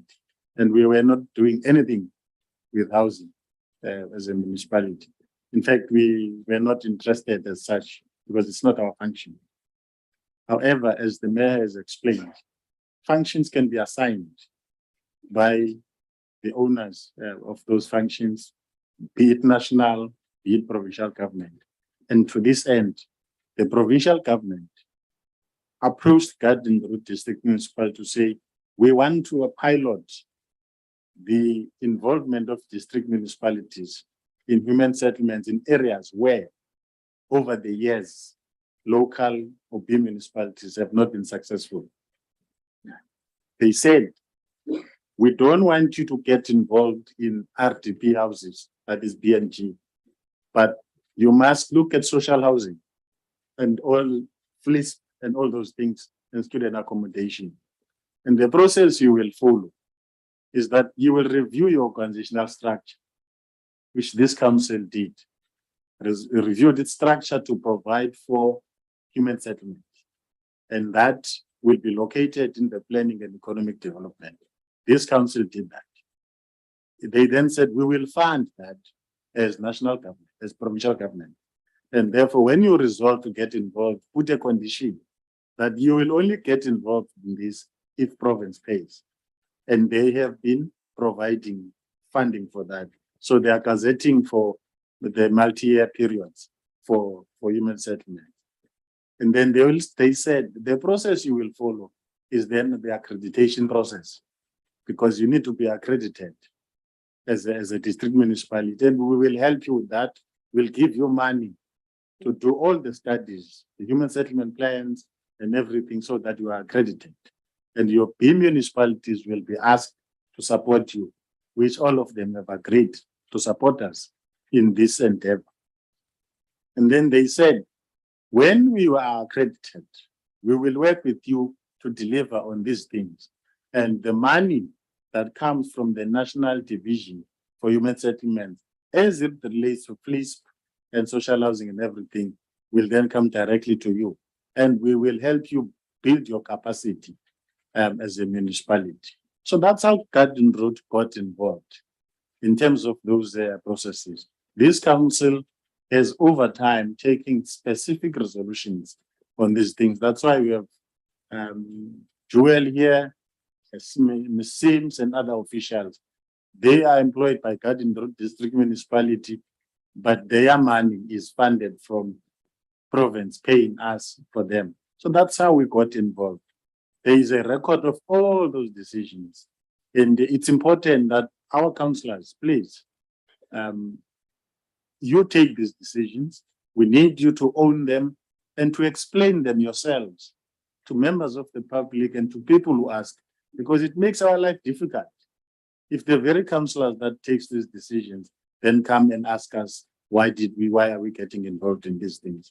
Because then somebody who is a member of the public now sitting and listening will say, but what's going on in that council? They told us they are involved in human settlements. Didn't they know what they were doing? Or are they not involved? So that's the procedure we're following. What is in front of you then is an update on what we are doing per quarter. So these are quarterly reports that are presented in front of you, Speaker. So that's the genesis of it. And we really ask our councillors to support us in this because it's a new thing and it's not clear. That's why the mayor is talking about going out even to the members of the public and explain what is the role of Garden Route, why are you involved, and what is it that you'll be doing? Because we don't want you to devalue our houses. We must then demonstrate and show that no house will be devalued because these are the typologies that will be delivered. That is why we asked Own Heaven to come here and show you what type of houses that we're talking about. So that's where we are speaking, and that's the genesis of this process. Thank you. Thank you, Alderman De Vries. Thank you, Speaker. I think the MMF covered some of the issues that I wanted to raise, but I first wanted to say to the Executive Mayor that the Garden Route, yes, perhaps in the Western Cape the first, but there was 5 other districts in the Northern Cape before us in terms of housing authorities. I wanted just to also to say to Councillor Lechaba that I think this for us is an updated report. There's 2 things that we have approved, and one was the one for the Housing Authority and also Water Services Authority, and with that one we also can get as getting an update. So I think for me is that this update it assists us in terms of to track the progress, but we did take these decisions after some very long strategic discussions in terms of what's the pros and cons of this. So I think that I want to say that this stage we should always be guided to ensure that the majority and the funds that we spend or that we get from our equitable share, because we don't have anything else, that should go in terms of what it's dependent for, and that these funds that we are receiving is in addition to what we are receiving. Our properties, of course, we are using as a leverage. The question that I have, provincial government and I must say public works, not only local but nationally, in the recent times, they're quite amicable in terms of exchanging properties or even handing some of the dormant properties. So is that what we are currently doing within the Garden Route? I was a bit worried at the stage for the word acquired, and Speaker is not our English. So I thought, okay, that means we must buy it. But I know normally what happened, they transfer properties or you exchange properties. At this stage, we are not looking at MM in terms of buying properties because we don't have money for that. Alderman, will you please switch off the MM just can answer the latter part? Just to be clear, Madam Speaker, we have approached Public Works and identified specific land that we want them to transfer to us gratis at no cost, including the cost of transfer. Remember, it's not only the cost of purchasing, there's also the cost of transfer. So state to state is 0, and there's not even that. So that process is with HDA, and that is what Joel was raising. Those properties, I know some of them are here in George, others are in other municipalities. So we're waiting for Public Works to make a decision to say they give those properties to Garden Route. So they will be part of our asset register. And then we'll come to this council and say, we've acquired these properties from Public Works. We are proposing in terms of your own decisions to deliver social housing to do this. Then this council will follow its own processes because there must be public participation and all those things about the things that we want to do. So we're not buying property for this. If there's any property to be bought, national and provincial government must pay for that and give the land to us. So that means they'll be buying from the private sector. So if there's property which is prime in George or in Mossel Bay, which we want to acquire for human settlement, part of the grant would be for the purchase. It must come from them. And that is the understanding that we've established with both the national DGs and the provincial minister. Thank you. First Alderman Gireke and then Alderlady Chaba. Speaker, no, I just want to reaffirm our commitment to support this initiative. There's no doubt about that. When we ask questions for the sake of clarity. Just as much this approach is new to you, it is also totally new to us. And the reason why I am asking questions, for instance, is simply for the fact that we avoid, you know, all these bureaucracies and challenges and so on. And I've read yesterday in the City Press, Madam Speaker, that council has made a decision there by Madam Mpo Palazzi, and she is now going to be criminally challenged for their decision, although council has taken the decision. You know, so nowadays they charge you for everything. They see corruption in it, and let us but be clear on the things before we agree to the things. And I thank you, Madam Speaker. Thank you, Mr. and thank you, Mr. Mayor. Thank you, Alderman Gireke. Alderlady. Thank you, Madam Chair. Madam Chair, I was asking because I think it's critical for us to embark on questioning because one, I was asking first, have the mandate? I'm not disputing whether we agreed on we must take this path. Where are we now in terms of the mandate? Where are we? You see, there's nothing wrong. I'm asking as if now I'm turning back on it. I'm asking where are we now in terms of the mandate? And also, where are we in terms, if the case is be that you need to be able to have other stakeholders who buy into it, where are we in that process before we can go down the road? Because it means then if we're still acquiring the mandate, we must play with all the stakeholders and the partners that are supposed to be taken along. And then all that is all I'm asking. And it's fair that we ask that, to say, where are we? Are we going too fast? Are we going too slow? Are we going so that we start with the first things first, the mandate? That is all I'm asking. Thank you. Councillors, Alderman Lampis, you have proposed previously. Yes, Madam Speaker. We get a second, please. Thank you, Councillor Alderlady Ndai.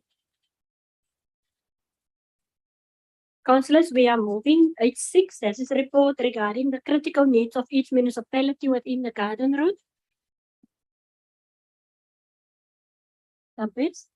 Yes, Madam Speaker. Madam Speaker, this report speaks to the critical needs, as it says here, the heading of this report of the B municipality within the district. And remember, we as a district, we have also touched on sections as well, section 84, with regards to the mandate and functions and powers and Can you just the move role up that the we screen, play. please, Rihanna? The role that we play in terms of local government.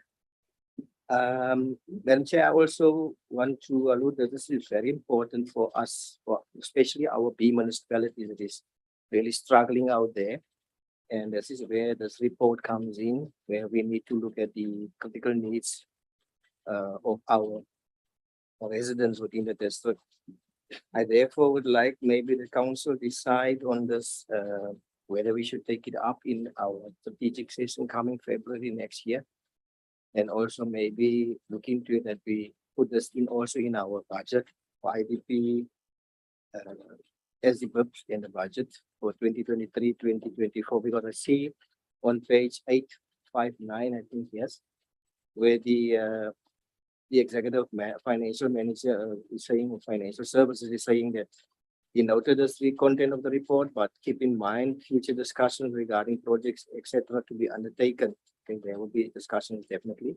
Versus the deficit on the budget, no funding. That's the words I want to put to this. No funding available for additional projects, current projects. So I therefore ask maybe that we consider this, council, and also to you, Speaker, maybe that we consider this report in assisting our municipalities in terms of their critical needs. Thank you, Madam Speaker. Thank you, Alderman Lambajin, MM. Thank you, Madam Speaker. This item is very critical because it tells us what the people are expecting of local government. So when we go to IDPs and do all these things, sometimes we decide on our own wishes. But as a district, we went around and assessed what are the critical needs that people are putting forward. And therefore, we compiled this report to bring to your attention. You will recall when this meeting began on the 25th, in my opening statements, I mentioned that there's a critical report that we're bringing in front of you. It contains the critical needs of the people of this region. And you will find that what we've just been discussing is there. The second thing is that you will note that what the people are demanding is not necessarily functions of local government, and it's functions of other spheres of government, but they want it from local government. They want education, they want safety, they want health, they want all these things. And these things are not necessarily your functions. Now, the question that we need to answer is, we did these frameworks, for instance, the white paper of local government in 2006, 7, 8. We approved the Structures Act in 2008 and the Systems Act in 2000. In 2000, I'm just missing the years, but it's 1998 and 2000. Now, over the years, we've been implementing, and currently the government is with the 20-year review of local government. If people are saying these are the things they want from local government, is local government relevant to what the people are looking for? And our IDPs actually addressing what the people want, because the people don't have 3 spheres of government in their head. They have one government. They see all of us as one government. And that's why these issues are in front of us. And in terms of mandates and where we are, I would just like to draw the attention of councillors to page 796 of the previous report on the accreditation process. And that's where your mandate, that's where we are in terms of that mandate. So councillors, if you look at what the people want and what the law says you must do, it's now become clear that we have to go back to the drawing boards and decide, is local government relevant to the people's needs? Because the people of Garden Route are not interested in lofty ideas. They want what they've listed there. Are we responding to that as local government? Thank you, Chair. Alderman De Vries and then the Mayor. Thank you, Chairperson. I think that should have looked at the report and I saw Esakua first. So I thought this is a really response to Councillor Taute when he raised the issue in the last meeting in terms of his ward being presented within the IDP in his own municipality. So I think that's a very detailed report. Chair, the one question was that did we compile this through the IDP processes of the municipality? Did we get it from them, or were we part of those processes so that we can compile our own information? Something very, very interesting in the past few weeks that I was focusing on the issue about the integrated approach, whereby actually as a district, we can tell a B municipality that we believe that this should be in your IDP, the same as they actually so tell us. And I think in the past, it was a very mechanical thing, but not actually engaging to say why we have information now, depending on how we compile it to tell them. But actually the people in your municipality want this. I will assume at the DCF level, there have to be some discussion on this also, so that we, when we meet, actually knows that what is already going to be incorporated within that specific municipality. I think what will assist us when we meet, hopefully then we will already then have the draft of those IDPs with the specific projects and programs, just to ensure that we don't have the issue on where we believe that we should intervene, that we will have not double dipping, but that we will then also budget and duplicate in terms of what to be should do. So just the process in terms of within the DCF and in the municipal men's forum, how is this going to be discussed and processed? So by the time when it comes to us, we will know that this is going to happen, this is not going to happen, because the P municipality don't have money or they soon are looking for assistance. Thank you. Thank you, Alderman De Vries, Mayor, and then Alderman Gericke.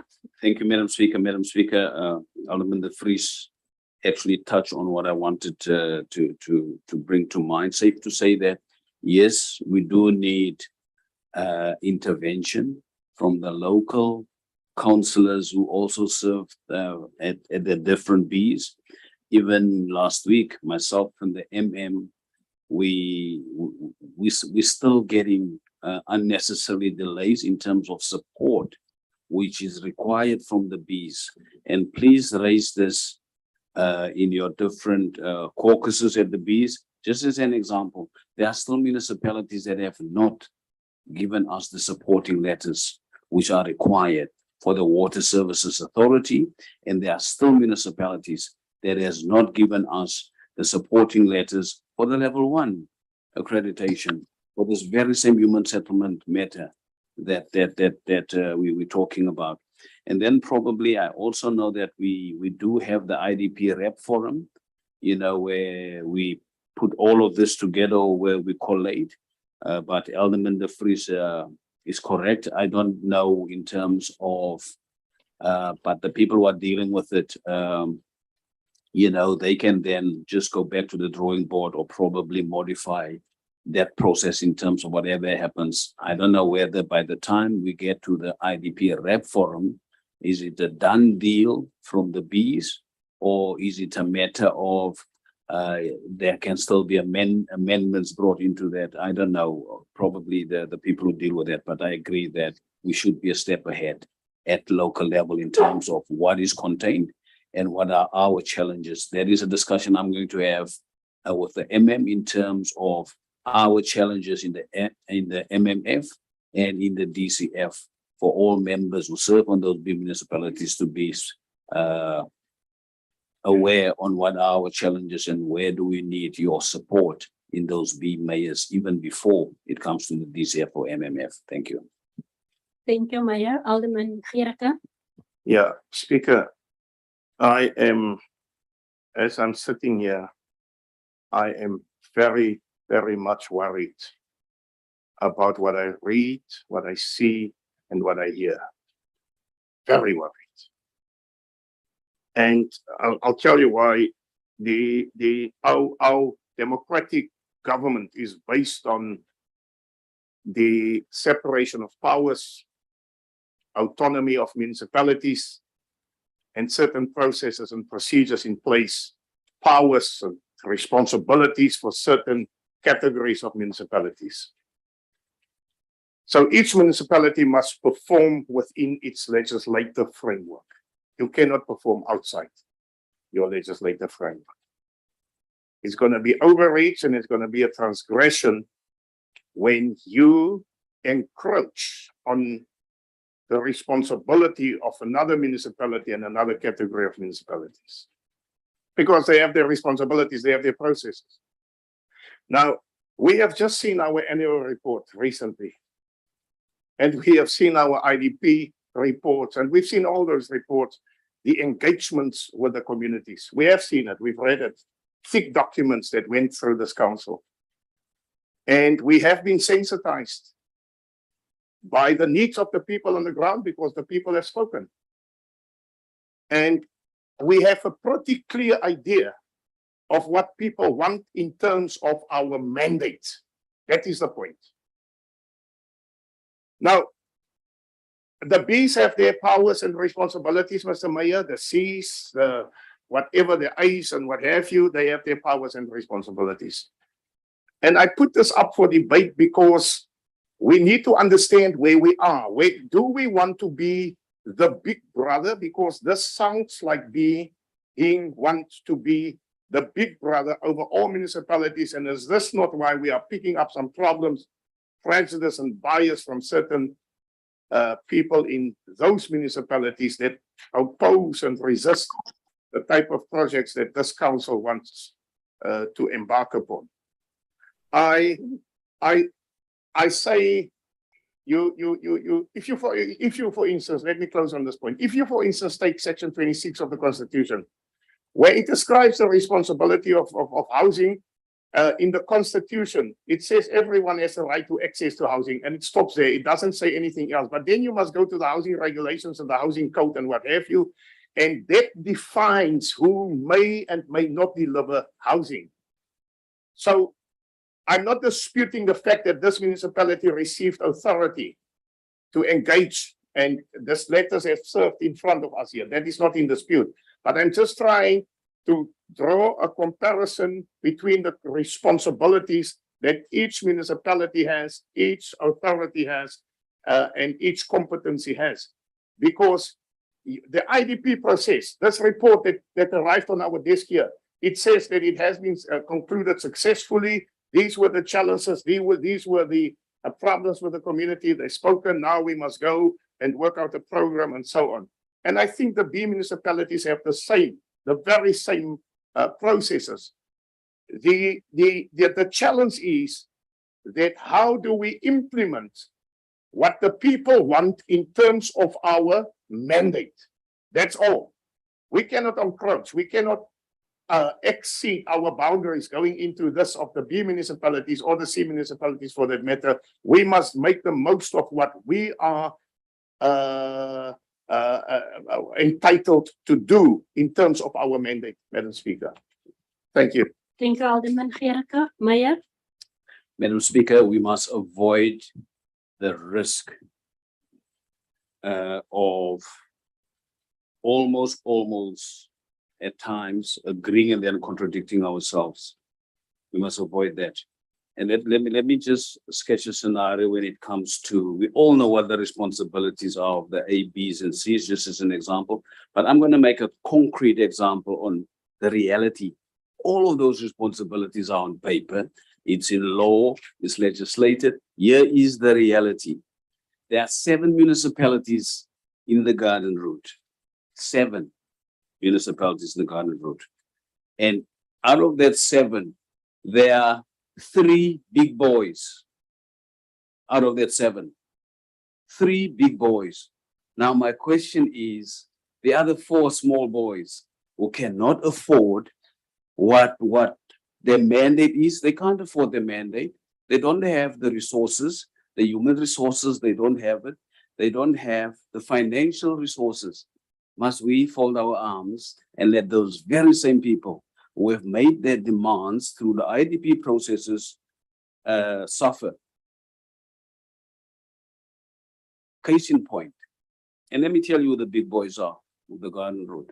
The big boys are George, Mossel Bay, and Hessequa. They're better off than the majority of all the other municipalities. Now, Kanaland cannot afford probably 70 or 80% of their mandate. All we want to do is to have the accreditation so that we can assist the small boys. That's all we want to do. We do not want to be big brother. We don't want to annex the local municipalities. And if you look at even what the president have announced, the president have announced to say that districts, please assist. Please assist. We're doing what the president wants. Whatever we want to call it, we can call it DDM, you can call it JDMA, you can call it DCF, you can call it memory this, memory that. We want to assist. That's exactly what we want to do. It's not encroachment, it's not whatever. We want to assist. Thank you. Thank you, Meyer. Amen. Thank you, Madam Speaker. Speaker, I just want to bring council back to the item. The purpose of this report is to present the critical needs of each municipality within the Garden Route for council to discuss and provide strategic direction to address the critical needs where and if possible. Now that tells you that we're very clear about our boundaries where it is possible. So that's what we said. But the recommendations, Madam Speaker, are very specific, that the council discusses and take note of the critical needs that we have got from the Bs. Importantly, Madam Speaker, we are saying council considers conducting a strategic session by February 2023 to critically assess whether the current strategies and projects are adequate to address the critical needs of communities in the Benue Ministries from a district's functions and roles perspective. So what we are asking here is that this is what we have got from these. We're presenting it to you. Look at it, assess it, whether is there anything you can do within the district functions and roles perspective. That's all this report is asking. The content, if you look at it, we take whatever is within here from IDPs of local municipalities, what the people want. So as a district that has got the mandate to capacitate, to assist local municipalities, assess what the people want, see if there's anything you as a district can do within your functions as a district. That's what the item is looking for, Speaker. Thank you. Thank you. There's another mic on, Alder lady, and then you, Councillor. Thank you, Madam Speaker. Madam Speaker, I think here we must train carefully as a district. I thought there is an IDP forum that is in play. I thought that there are mayors forums that where they meet. So that first, all these things are discussed in those forums.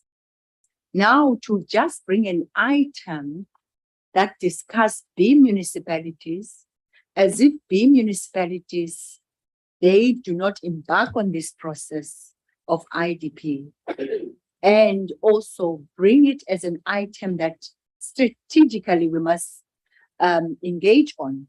I think we need to be very careful, because there is B municipalities that also have the mandate. They understand it. Yes, this is what comes from the people, but at the same time, there are national matters that are in this. I would have understood if we're saying this is what we have received from the public. And therefore, out of all this, what is within our mandate, this is what we are going to be taking, and therefore we're going to bring it to a strategy. But to bring national matters, to bring municipalities, I just think we need to tread very careful. That's all. I thought that what involved us, our mandate, to say here, and here is our mandate. Then I would have agreed to say we take for what comes and agrees with the mandate of the district that comes from the people. Then I will agree. But let us not, when we have made those forums, the IDP forums, where there's all other municipalities, let's engage on those forums. That is why those forums are there. Why then are we leading those forums? If then we're going to, because most of these things, they were supposed to be discussed in those forums, the forums of IDP, because if this is what is coming from an IDP, that is the forum that it needs to discuss. And then to have a synergy, and then from there, we decide from what is mandated to us. Thank you, Alder lady. Alderman De Vries, Speaker, can I request a focus to the ANC, please? can you be back by 10 minutes? We have 15 minutes, thank you. 25 to. Yeah. And then we can have a body break. By the way, I'm not sure whether we have a caucus now also. Then you can use the next to my office out in Nikwa. Thank you.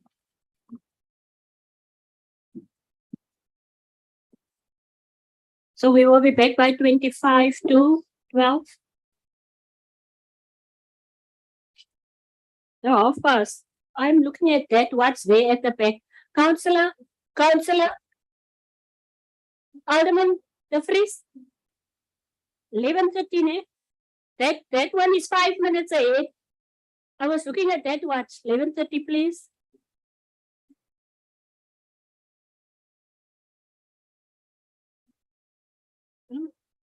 Please, that watch is 5.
Can we settle down? Thank you, councillors. Councillor Lamborghini.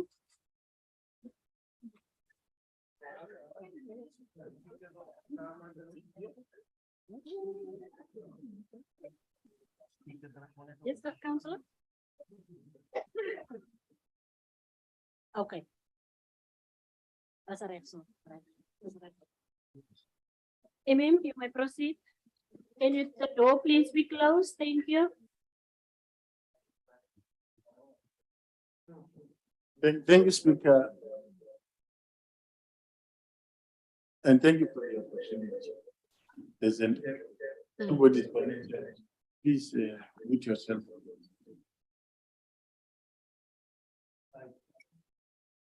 Thank you. It's inside speaker. Can you please?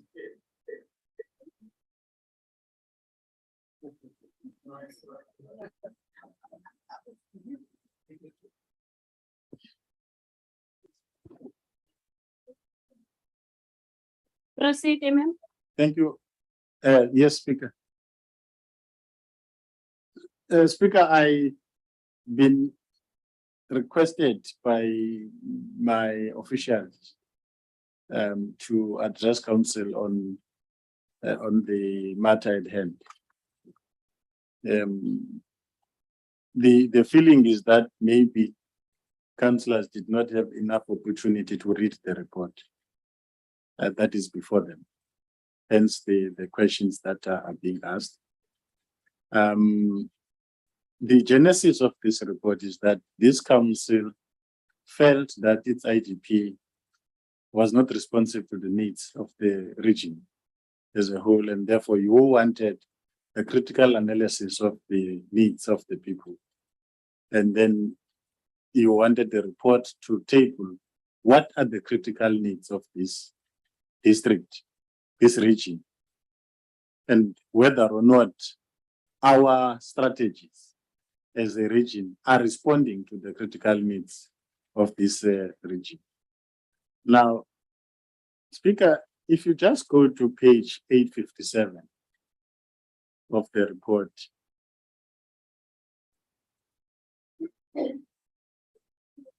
okay, move to page 858, where it says more details regarding these issues are listed in the annexures. The report reads, based on the issues listed by communities and the strategic objectives approved for the 2022-27 term of council, the approved budget, and the functions of a district municipality, council needs to critically assess whether the current strategies and projects planned is adequate to address the needs raised by the communities. The attached report will firstly provide the functions of the district municipality, as it is crucial to be cognizant of the scope in which this district operates. Second, all the issues are collated under thematic areas. A socio-economic glance of the district is then provided, whereafter each municipality's vision, strategic objectives, and community issues are then listed. Lastly, the project and sector plans of the district is listed as well as the district approved budget for the year for the medium-term expenditure framework, which therefore means when they compiled the report, they took into account all issues relating to Big Brother, encroachment, and everything. So if you read the content of the report, everything that has been asked has been addressed in the report in detail.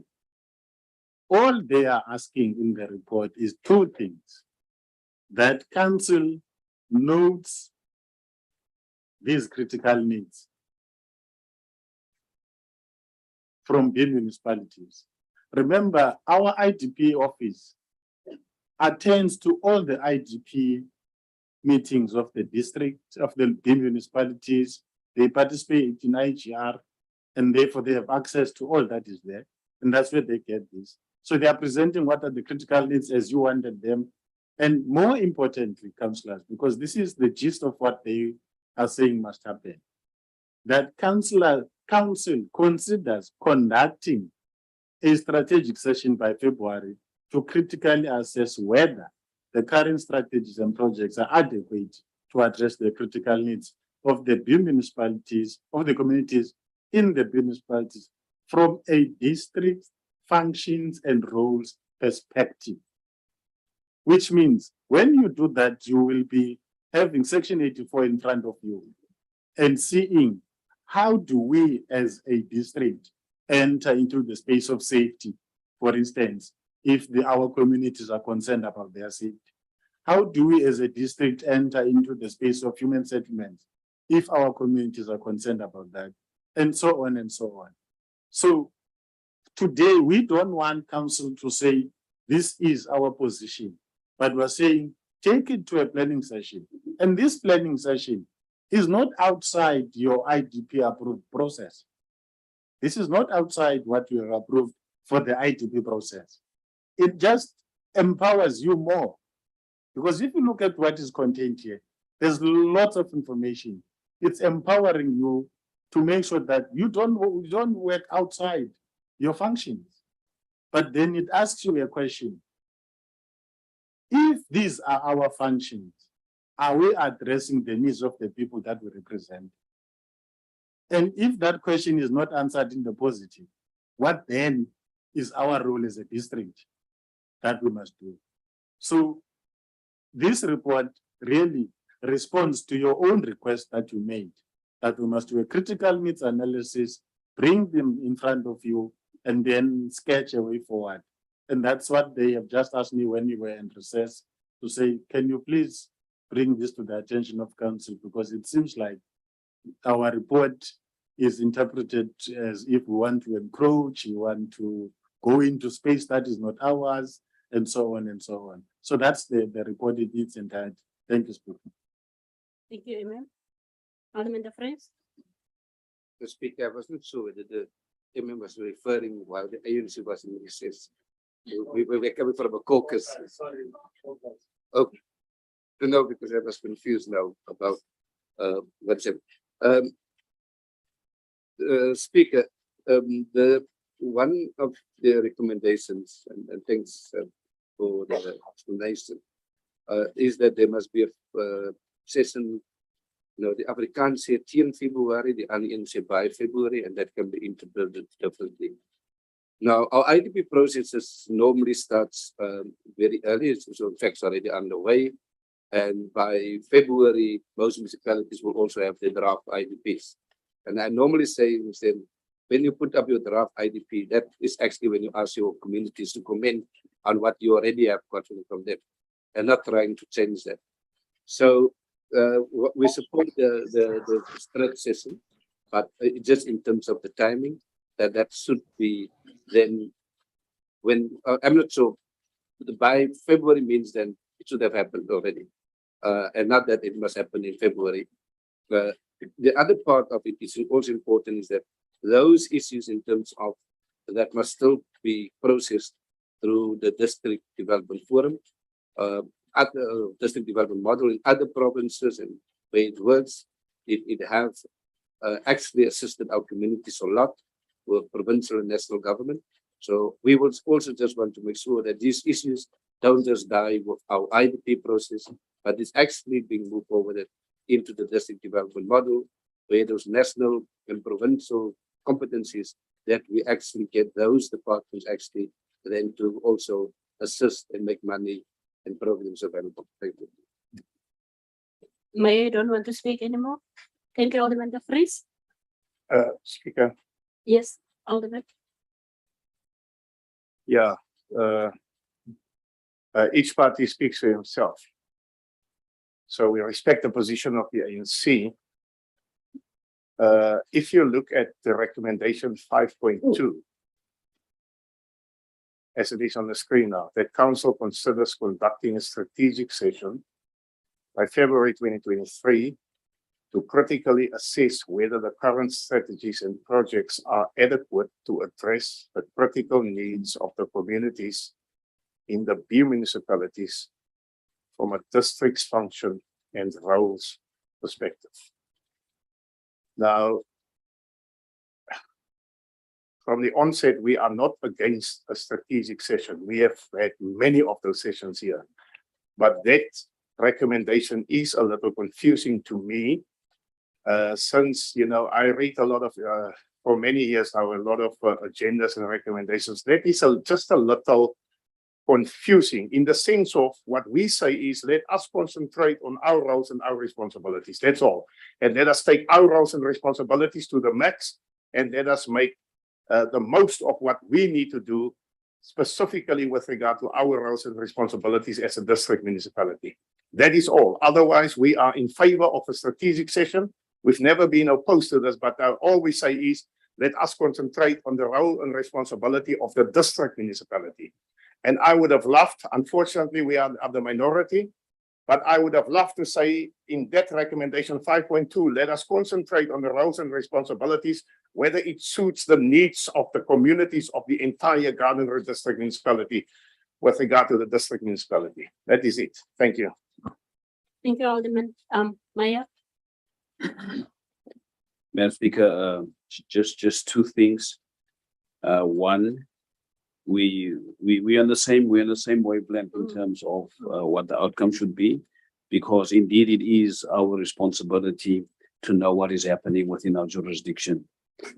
Just as an example, there's another forum called the PCF, the Premiers Coordinating Forum, and in that forum, if a mayor is absent, because we report from time to time, if any mayor is absent, the Premier asks the district mayor of that district where that mayor is not there. So for me, not knowing what's happening in Mossel Bay or what's happening in Kanaland is going to be an embarrassment.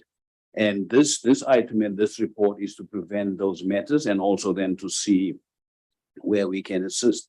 And then, Madam Speaker, there was also a question before the ANC went into caucus in terms of the different forums that were alluded to where these matters needs to be discussed. It does get discussed on those forums. DCF, MMF, IDP Rep Forum, those matters do get the attention they deserve there. This is just to polish up on it and to improve where we can improve. Thank you. Thank you, councillors. There you have the recommendation. Can we go with that recommendations? Lampis. I so propose, Speaker, that we go with the recommendation. Thank you. Thank you very much. Thank you, Councillor Kretzinger. Councillors, we're proceeding to H8, proposed alienation of certain council properties. You will find it on page 979. Can you just go the purpose? The purpose of the report is to obtain approval from council to proceed with the alienation process of certain council properties to generate revenue and reduce the maintenance costs, as these properties will not be used for service delivery purposes. That is the purpose. Councillor Hoogbaar. Thank you, Speaker. Yeah, Speaker, and councillors, this item, as you can remember, it previously was on the agenda of the council meeting on the 27th of July, and it was being withdrawn. And the Speaker's office recently in December sent out invitations to block dates for site visits of these properties, but only certain 10 in Wilderness and the Krybos farm with F number 195. At Victoria Bay and F2790 at Nysna and as well as the F20 and 21 and 22 at Belvedere. The farmwood property was also being visited. The 172 portion 4. Then all the others colleagues were not being visited. So then I also want to propose that a council, as it states there in the recommendation, should approve this after all these properties is being visited. And as well at point 2, that council grants approval for management to proceed with the process of alienation of the listed council properties after all these properties has been visited and so on. Thank you. Elder lady, and then Alderman, no, you can proceed now. You must first switch off and you switch on again. Alderman, the free switch off, please. It's in that fashion. It's Elder lady, Lechaba, then Gerike, and then you. Gerike, Alderman Gerike, switch on your mic, and then you, Alderman. For me, Madam Speaker, I request a caucus. And Gerike, before I grant the caucus. Yeah, Speaker, let us just say our position is the following. There is nothing wrong with alienating land. The law allows. Nothing whatsoever. We, just for the sake of interest, we're sitting on a similar case now with a public protector against the George municipality.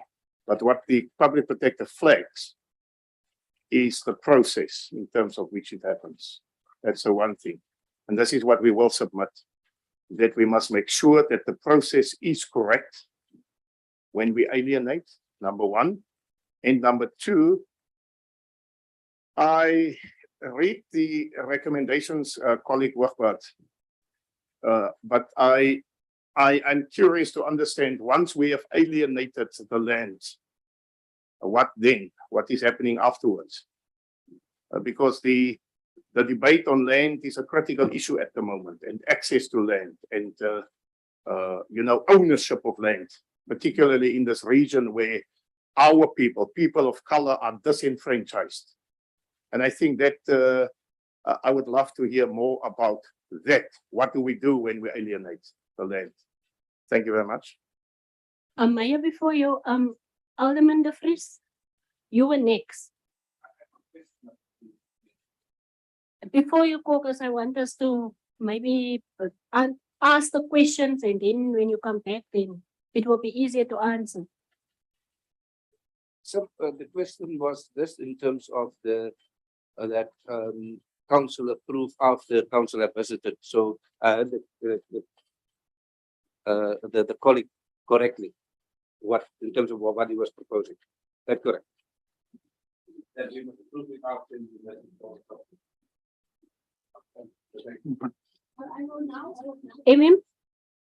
No, Speaker, you must really help us. Because as the administrators of your decisions, we're getting a little bit apprehensive now. The report served on the 27th of July, and that was not the first time. That report was ready then. This report was ready at that time. The only thing councillors wanted at the time was to say, we want to go and see the properties so that we can see what we are selling, see what we are keeping. We organized for all councillors to go and see the properties. And in your resolutions, you said, after visiting, you will come back here and take the decision. We organized for you to go and view the properties, all of them. We reported on the attendance of that process. And it was agreed that after that, it must come here. Now, we have brought it again in front of you for you to make a decision. And what I'm hearing now is that we must again embark on that process. I hear that there are certain properties that were not visited. Because this is what I want to address, were not visited. It's important for council to attend and visit those properties. You can flag them and say, part of the resolution, we still need to go to visit ABC. But it can't be that again, the whole thing stops because we have not visited that. And please, councillors, just understand, the first resolution that is there must always be there on its own, when whatever we do, because in terms of the law, if you decide to alienate property, you must have satisfied yourself as council that you don't need that property for the provision of minimum basic services. It's a precondition, it's a sine qua non for your decisions as it relates to alienation. So the rest of the things you can, the issues about fair value of a compensation and so on. But it can't be that now we are going to postpone this again because if you read the report, then it means there is no movement. And then we'll come here at the stretch session next year and ask, what are we doing with our properties? And that is becoming a problem for us. Thank you, Speaker. Maya? Madam Speaker, the MMF covered me because that's exactly in a nutshell that should happen. We flag the properties which were not visited so that we can then give an indication after we've seen those properties as well in terms of the way forward. And that is in a nutshell, Councillor Wachbar's proposal as well. Thanks. If I can assist, I will allow you now. Maybe Councillor Wachbar in 2, you were supposed to say that council grants approval for management to proceed with the process of alienation of the list council properties except number 2, number 9 to 12. That's a proposal. That's Yes. the, sorry, Thank you. Madam Speaker. It's just a reminder, you're supposed to be impartial in this. Thank you. It's just the English, Councillor, the English, you know, was. I'm only assisting other lady. Yes, you've asked for caucus. Let me not look at that watch. 10 minutes, can you be back 10 past, please? 10 past. 5 past, my apologies, 5 past. 5 past. It's 10 minutes, 5 past.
Thank you, councillors. Can we settle down, please?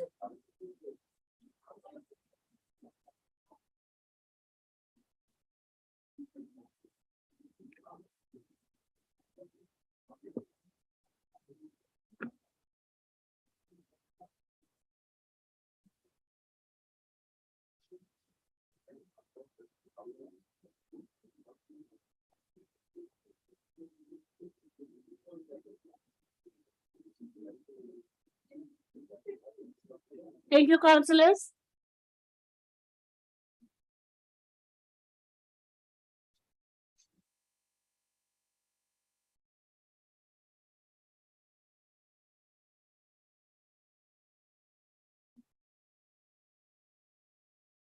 Thank you, Honourable Lady Nachaba. Thank you. Thank you, Speaker. Speaker, after our caucus, we stand that we do not approve, we do not give approval for the properties to be alienated because at this moment in time, we might not think that the provision of basic municipality services, these properties we need it for, but yet in future, we know that we might need it because every time sectors change, needs change. Therefore, property, particularly land, is the most critical thing in this country. We cannot just alienate. We need to be able to keep the land, and also the district municipality and also municipalities, they are a vehicle for our people to access land. If you alienate land, those who do not have, they will never have able to access this land. And also that based on where we want strategically, we want to go, alienating of land, it is not the right thing. Instead, leasing of land is the appropriate thing. Therefore, as ANC, we submit. Thank you. Do you have a seconder for your proposal?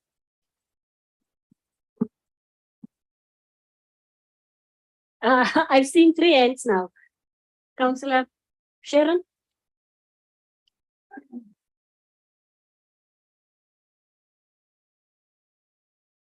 There was a proposal, before I go to the proposal of Councillor Thank you, Speaker. Rochbar. I'm not in the proposals, but I just want to alert you as council, so that when you take your decisions, the whole information has been given.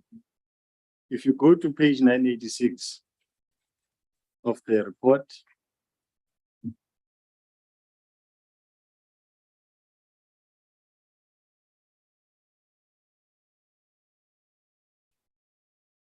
this was my 3rd month employed here, and council had been demanding that you must make decisions on municipal properties. This is what was resolved.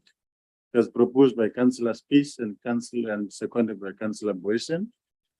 It was resolved that the municipal manager, assisted by executive management and monitored by the executive mayor, ensure that various legislative processes are employed to facilitate decision-making to achieve the following: leasing of certain properties on a long-term basis, alienation in brackets, outright sale of certain properties, partnering with developers in certain properties, exchange with municipalities of certain properties for mutual benefit, own development of certain properties to achieve certain development goals, partnering with provincial and national governments and entities to achieve certain development goals. That a comprehensive turnaround strategy be compiled per property with a proposed way forward. That the turnaround strategy mentioned in 2 above be completed by August 2017. That management engages in practical steps to encourage investors from the public and private sectors to come up with sustainable investment packages, and that BBBE will be considered as a priority.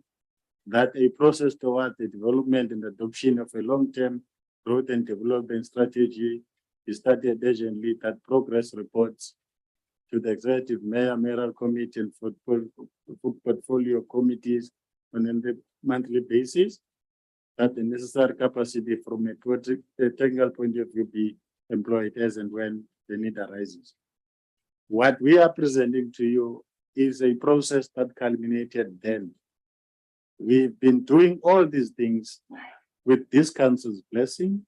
Certain properties were sold by this council and reported, and everything was accepted. All these things that we are doing are informed by this resolution. Claim grants, development, informed by this resolution. What was done in Khalitsdorp that failed was informed by this resolution. And the cracks is this resolution. The exchanges with Mossel Bay, the properties that we have exchanged with Mossel Bay, we're implementing this resolution. What we're doing with Naisna now, we're implementing this resolution. With Outsoren, this resolution. When we advertised the sale of Belvedere and other properties, it was informed by this resolution. So I'm just saying, Madam Speaker, I hear now that maybe things have changed, but there is this standing resolution that is very clear on what must be done. And all we've been doing as the administration is to follow it as it is written. So what is in front of you was discussed by the previous council, but at your strategic planning session in April, you discussed this item thoroughly, specifically this item. You then said an item must come to council. An item came to council in July. Your only concern then was that you wanted to go and see these properties. We organized that, and many councillors did not turn up, others did turn up. On the 25th of October, this item was presented before you. Your meeting could not conclude. It was then to be continued today. We've come, this is another opportunity now that we presented. So if council is going to take resolutions today, please be mindful of what is existing and what we have decided. Thank you, Speaker. Mayor? Thank you, Madam Speaker. Madam Speaker, there were many times where we as a caucus on this side of the house would come with proposals and resolutions, and I would be the leader in terms of expressing the decisions of the side of the house. And many a times, Madam Speaker, did the opposition highlight certain matters which we might have overlooked or which we might not have taken into account. And they would highlight that, and at those opportunities, I would then change my mind based on what came from that side of the house. Now, I want to say to that side of the house here today, I did not feel embarrassed when I changed on positions taken on the side. And based on what is contained in front of us, I would then also say to that side of the house, all those concerns are covered. It is not a free for all. It is not a come and grab for whoever's got money, and it is not a blockage for our people to access the land owned by the district. And I would also want to say here as well that we've agreed that we're not going to strip this district and be a party to its own demise. All the fears are covered in that. And I would propose to the opposition that you may withdraw your proposal because your concerns are covered in this article as it is in front of us. We've never been irresponsible. In fact, some matters raised in this resolution were what is the word? On was gepootjie. Okay, I don't know how to say it, but yes, some of these resolutions, there were spinners in the works, deliberately so, and I've lived with it, and we were starting all over again with the very same resolution. So please withdraw your proposal. This is still in the best interest of the garden route, and this is still in the interest of a unanimous decision that we took. That was taken unanimously. Thank you. Thank you, Mayor, Alderman Gericke, and then, Alderman Terblanche. Yeah, Madam Speaker, just for the sake of the record, when the mayor spoke now, the mayor spoke to that side of the house and the opposition, just for the sake of the record. We have submitted in the beginning, before the caucus, we have submitted our position as the PVI. And we do not deviate from that position. We maintain, again, that there's nothing wrong with alienating the land. We say that the process must be fair and just, and the process must be right. I again, just take note of what I'm saying. Alienation of land and just giving away of land is the subject of investigation with the public protector. We already got or engaged on the topic. They are serious about the process. Now, if you take recommendation 4, Mr. Menzi, for the speaker, you know full well how we fought in various committees to arrive at those type of recommendations. You know it, Mr. Menzi. I didn't have a soft time or a lack of time. That time I was man out alone.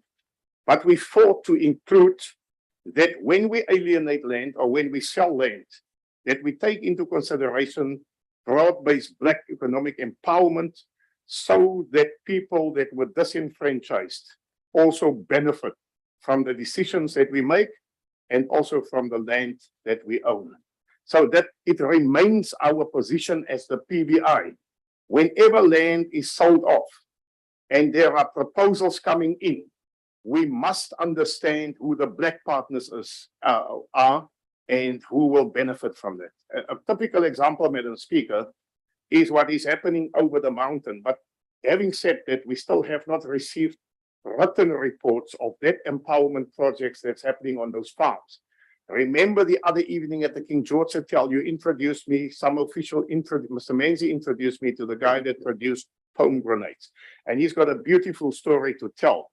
And when those proposals came to council, I immediately supported those proposals because it is part of the empowerment of our people. But we must have written reports to understand who benefits, what are the percentages, and what are people getting out there. So we are not against this alienation. We say land cannot just go into the hands of those that were privileged before 1994. We must share in the wealth of the land of our country. Thank you. Councillors, I have had a proposal from the ANC and it was duly seconded by Councillor Sharon. I had a proposal from Councillor Joubert Now seconded. and it was seconded by Councillor Terblanche. Do you still want to, because I'm going to close the debate. Madam Speaker, I've made a proposal for them to withdraw. Mayor, they didn't. Maybe they can consider that. They didn't even listen to I think what you were saying, so I'm not going to allow any further debate. All those in favor of the amended proposal by Councillor Joubert, and it was duly seconded by Councillor Terblanche, can you raise your hands, please?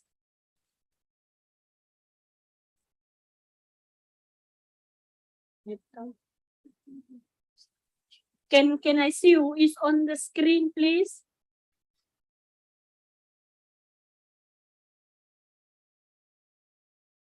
Councillor Acker. Thank you, Councillor Acker. There's 3 participants that are raising their hands. Can you just identify yourself, please? Yeah. Thank you, Councillor Cronje. Speaker, then it's me, Betsy van Noordwijk.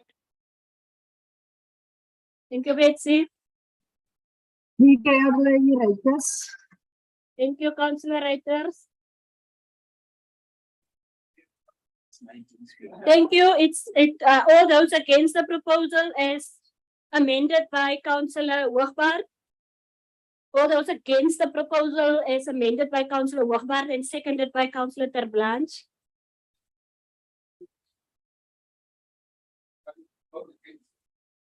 No. I've asked all those in favor, so it was so now I'm asking against. In favor of you. of the proposal by Councillor Lechaba, you are now confusing me, and seconded by Councillor Sharon. In favor?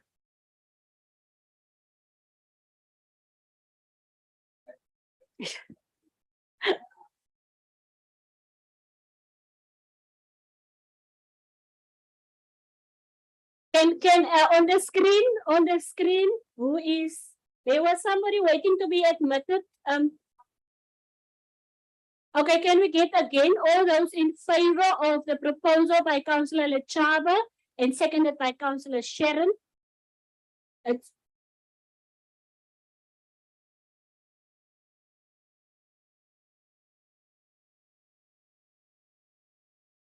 on the screen.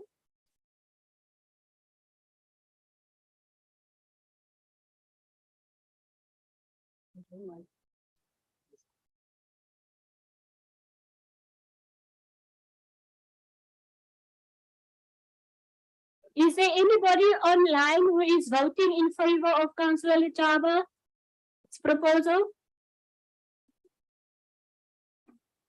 Nobody. And then we've got how many abstentions? 2.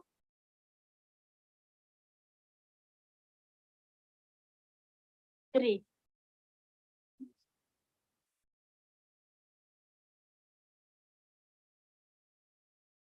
Speaker, I just want clarity, Speaker, because I don't want us to go and to implement stuff that we don't understand.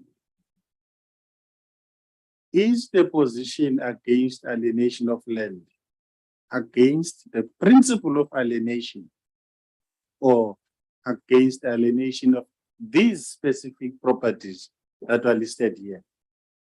Because those are two different things. There is a council resolution that exists that was approved unanimously on the principle of alienation. Now, the question is the vote against alienation against the principle of alienation as a manner of dealing with property, or is it against these specific properties that are on the list? Because some of them is just a piece of land that is nowhere, that's just in our register, that you will never need for basic services. That's why we wanted you to see them. So I just want to be clear, Speaker, so that we know where we stand with our council. Thank you. Oh, thank you, Maya. Madam Speaker, from the side of the house, I don't know what the interpretation is on that side of the house. But what we in favor of on this side of the house is that we agree with the principle. There are land that we will never be able to use, and there are land that would sustain this municipality financially. We are in favor of that. And then to come back to your latest question, the current item in front of us, we are saying, have a look at that, except the ones that we are flagging. Thank you. It's this side of the house. The outcome is as follows: in favor of the proposal of Councillor Jovian, seconded by Councillor Terblanche, is 19. In favor of the opposition's proposal by Elder Lady Lechaba, seconded by Councillor Sharon, is 6. And there were 4 abstentions. Thank you. H9, status quo on property matters. Can we go to that item, please, Rihanna?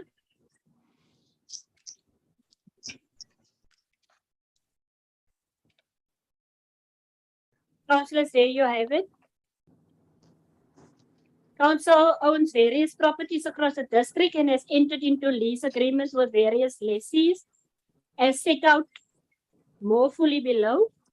The council's objective is to utilize the properties as a strategic revenue stream and to empower various small businesses within the region. That is the executive summary of the report in front of us. And the recommendation is that council takes note of the content of the report.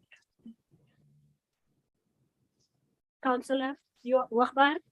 Thank you, Speaker. Speaker, yeah, as we all know as councillors, that this is a top layer in the KPA of this of the SDBUP, and KPA make or mention it that it must be submitted in the first quarter.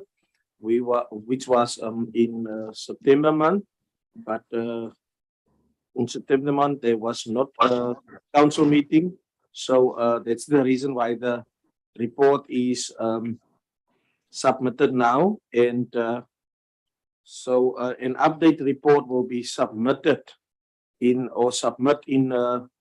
the second quarter, which is January, in the council meeting at January month. So yeah, so I will recommend that we go with the recommendation on this report, Any and that is to take note of the report. Thank you. Thank you, Councillor Wakar. Any questions? There's nothing, Propose. that we note the report. No, not propose, I second. Second, thank you. Pardon, Councillor Terblanche. Page 10, report on the progress made in terms of the establishment of the Garden Route District Municipality as a water service authority. So this is a report on the progress made. Thank you, Rihanna.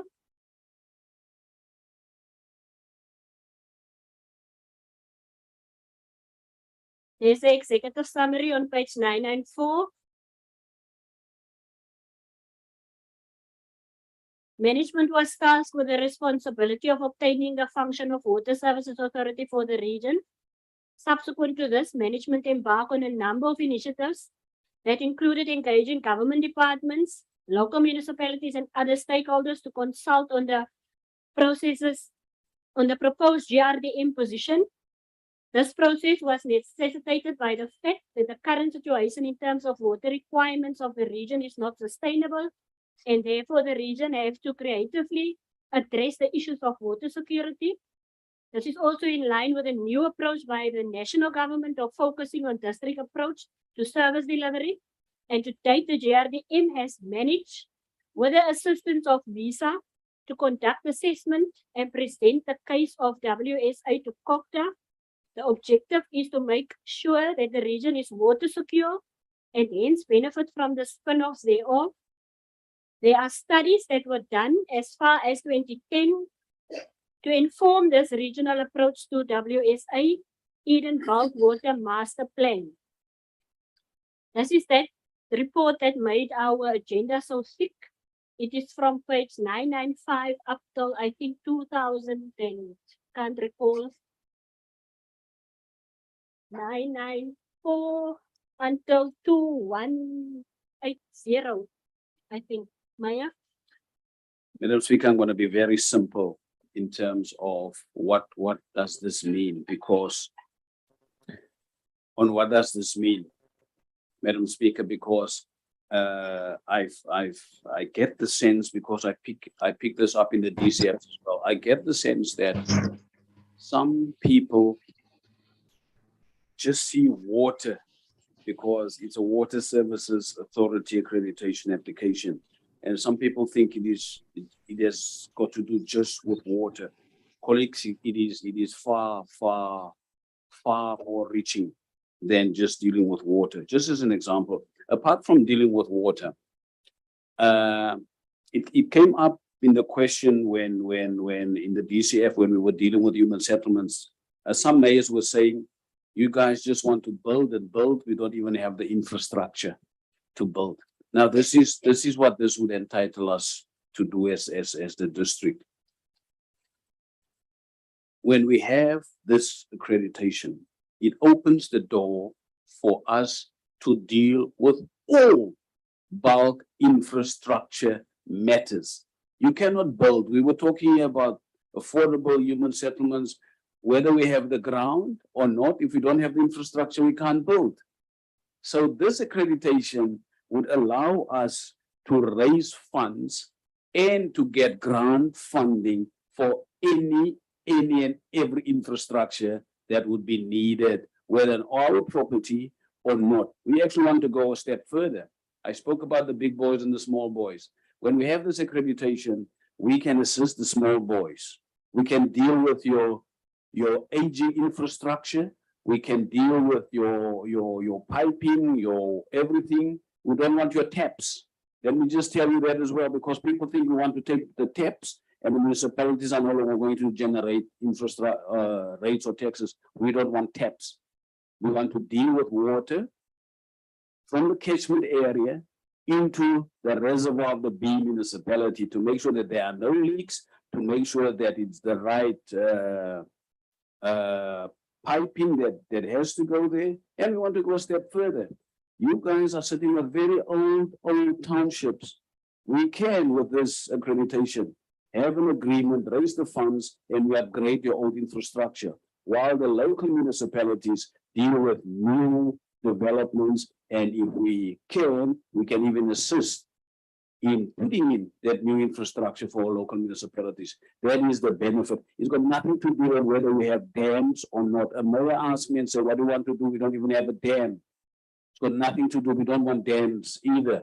But when you do have a dam as a local municipality, we can assist to lay water from your dam to your reservoir. Thank you. Any questions? Yes, Speaker, just a process issue, but the 78 reports, processes normally takes a very long time. And I was seeing myself, not even seeing the day when we actually receive that accreditation. But normally it takes, are we looking at a short process of 24 months or might it be shorter than that? I know sometimes it's difficult to predict, but we might have at least a framework in terms of that. You will proceed. Thank you, Speaker. Indeed, Councillor, the Section 78 process takes time. But then it depends on the information that must be collected. And in our case, from 2010 to 2012 up to most recent, a lot of work has already been done by various consulting engineers on bulk infrastructure and everything. So they will not be starting from scratch. And therefore we'll have a seriously truncated process because the information is there. It tells us. And most recently, MISA and COGTA did the assessment of the current infrastructure in terms of how it is, the gaps and everywhere. So we know what we have. We know what is required. That's why we want to follow the process. Unfortunately for us, it took us about how many years to get a letter from COGTA? It took us 3 years to get a response letter from COGTA to say, do a Section 78 process. But they explained that there were many changes in the leadership at COGTA, so that delayed that. So we've got the 2010 reports, the 2012 reports, our own reports that we did recently. We have what MISA has done with us and the assessment they've done with the various municipalities. So I want to say it won't take the time that it normally does. The key in that process would be the discussions between us and the B municipalities on the details of the assets, the staff, and all those things.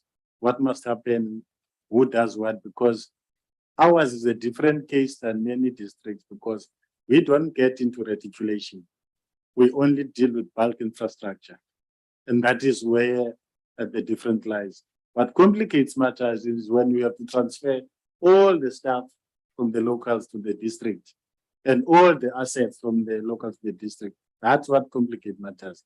For us, we want to concentrate on bulk infrastructure, which leaves the local municipalities remaining to be water service providers. So reticulation, maintenance of their pipes and everything remains there. The billing of households and all the users remains the competence of local municipalities because we're not getting in that space. We're talking, desalination plants. We're talking these huge pipes that even the locals themselves don't even want to go close to them because they know what is underground. It's been there for 50, 80 years and they don't have the capacity to rework on their bulk infrastructure. So that's where the Garden Route comes in as only on bulk infrastructure. So the locals remain where they are. So with that approach, it then reduces the period for the Section 78 process that we're undertaking. Thank you. Alderman Gericke.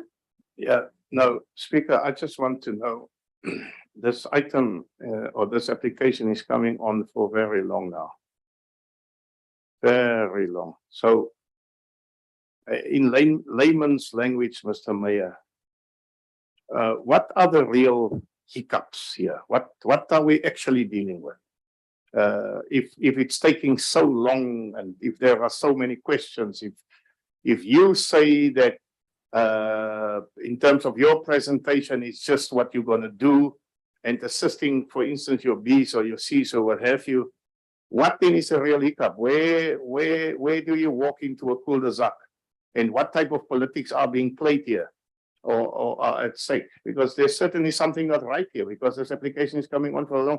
An application cannot be at COPTA for 3 years and nobody says nothing about it. So what is happening here, sir?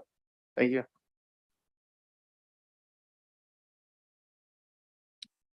Thank you, Chair. I want to absolutely agree with Alderman. I think it's that the section 17, it does take extraordinarily long, and I just want to make a comment on what the Mayor said in terms of the importance of this, the establishment of this entity. It does resound to the resilience and the future prosperity of this region. If you look at what we've been exposed to in terms of drought and failing infrastructure in the interior. So I think, Municipal Manager, I don't know what your sense is in terms of time frames.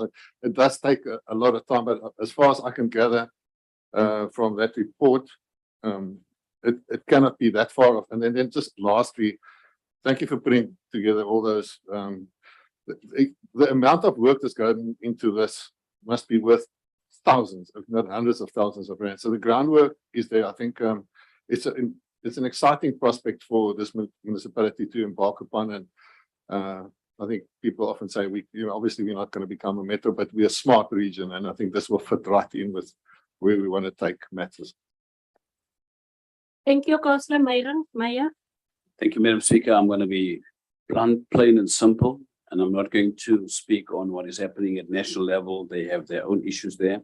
But I think at local level, Alderman, it is lack of trust amongst municipalities, personalities, and lack of understanding. That is the issues. Alderman ter Blanche. Speaker, I've been in Johannesburg last week. Many professors or whatever told us there will be problems coming up with water. When I've listened to the people and then I've got shocked what lies ahead of us. There's these small guys on big pedestals that try to be smart, as the Mayor said. What do you want to do with the dams and so forth? It's nothing to do with the dams. If, as we sit around this table, we've got a lot of brain power here, and we can assist a lot of people. If you now only think about what happened to the Sarsveld Road, it's next to us, and there's a lot of water that went to the sea, and the water, what we now think of being what is the word, water authority, water authority. It's not only about the water authority. It's about thinking into the future and how can we keep our water available for the people living in our town. It's not about what are you doing? Do you want to take my dam? No. The price of water in Mossel Bay with a desalination plant, it's almost double the water that comes from heaven. And there's a lot of water coming from heaven that's been abused and go to sea.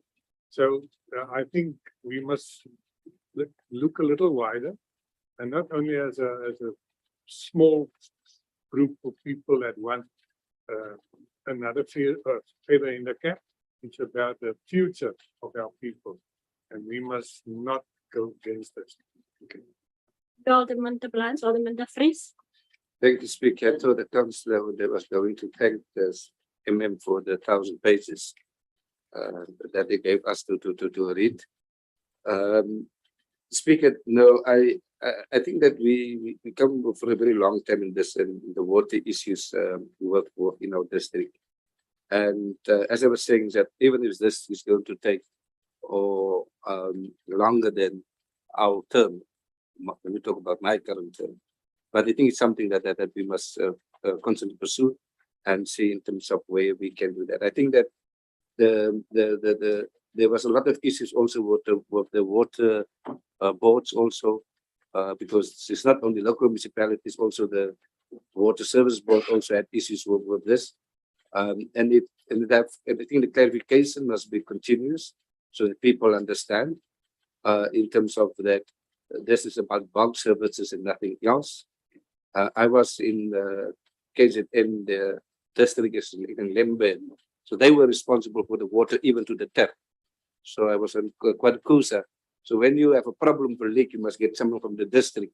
And I can tell you that I was there for training, but the whole 5 days it was about the water, because the district are doing everything. And I'm glad that when we started this discussion, that we are not on that path, and that should be a continuous message, because the revenue, you must understand, that is what your municipalities is going to protect. They're not going to allow us to build. So in terms of that recommendation, I think, say if nobody have moved or second, I will second. Yeah, Alderman De Vries, Alderman Gericke. Yeah, Speaker, I just want to ask, this is, I know that we want to move to the recommendations, but this item is so critical. And we are seeing on television and elsewhere where we all go, don't want to mention examples now, but a lack of water collapses your entire economic system. And I think we must hasten up on behalf of our citizens. The fact that your dam is full of water now is not the alpha and the omega. In fact, Mr. Mayor, we've seen in George, the dam is full of water, but the filters where the water comes through cannot absorb so many households, and therefore there's what you have a full dam with water restrictions. So we need to look. I wanted to ask, and I take advice on this. It is so critical, so critical, because anything can happen anytime. We take note of the long time that COGTA has taken, and we understand what you are saying with regard to relationships of other people. Councillor Alderman Tablan has summed it up. Small guys on big pedestals, and I think it's needed that we say that. But how about this council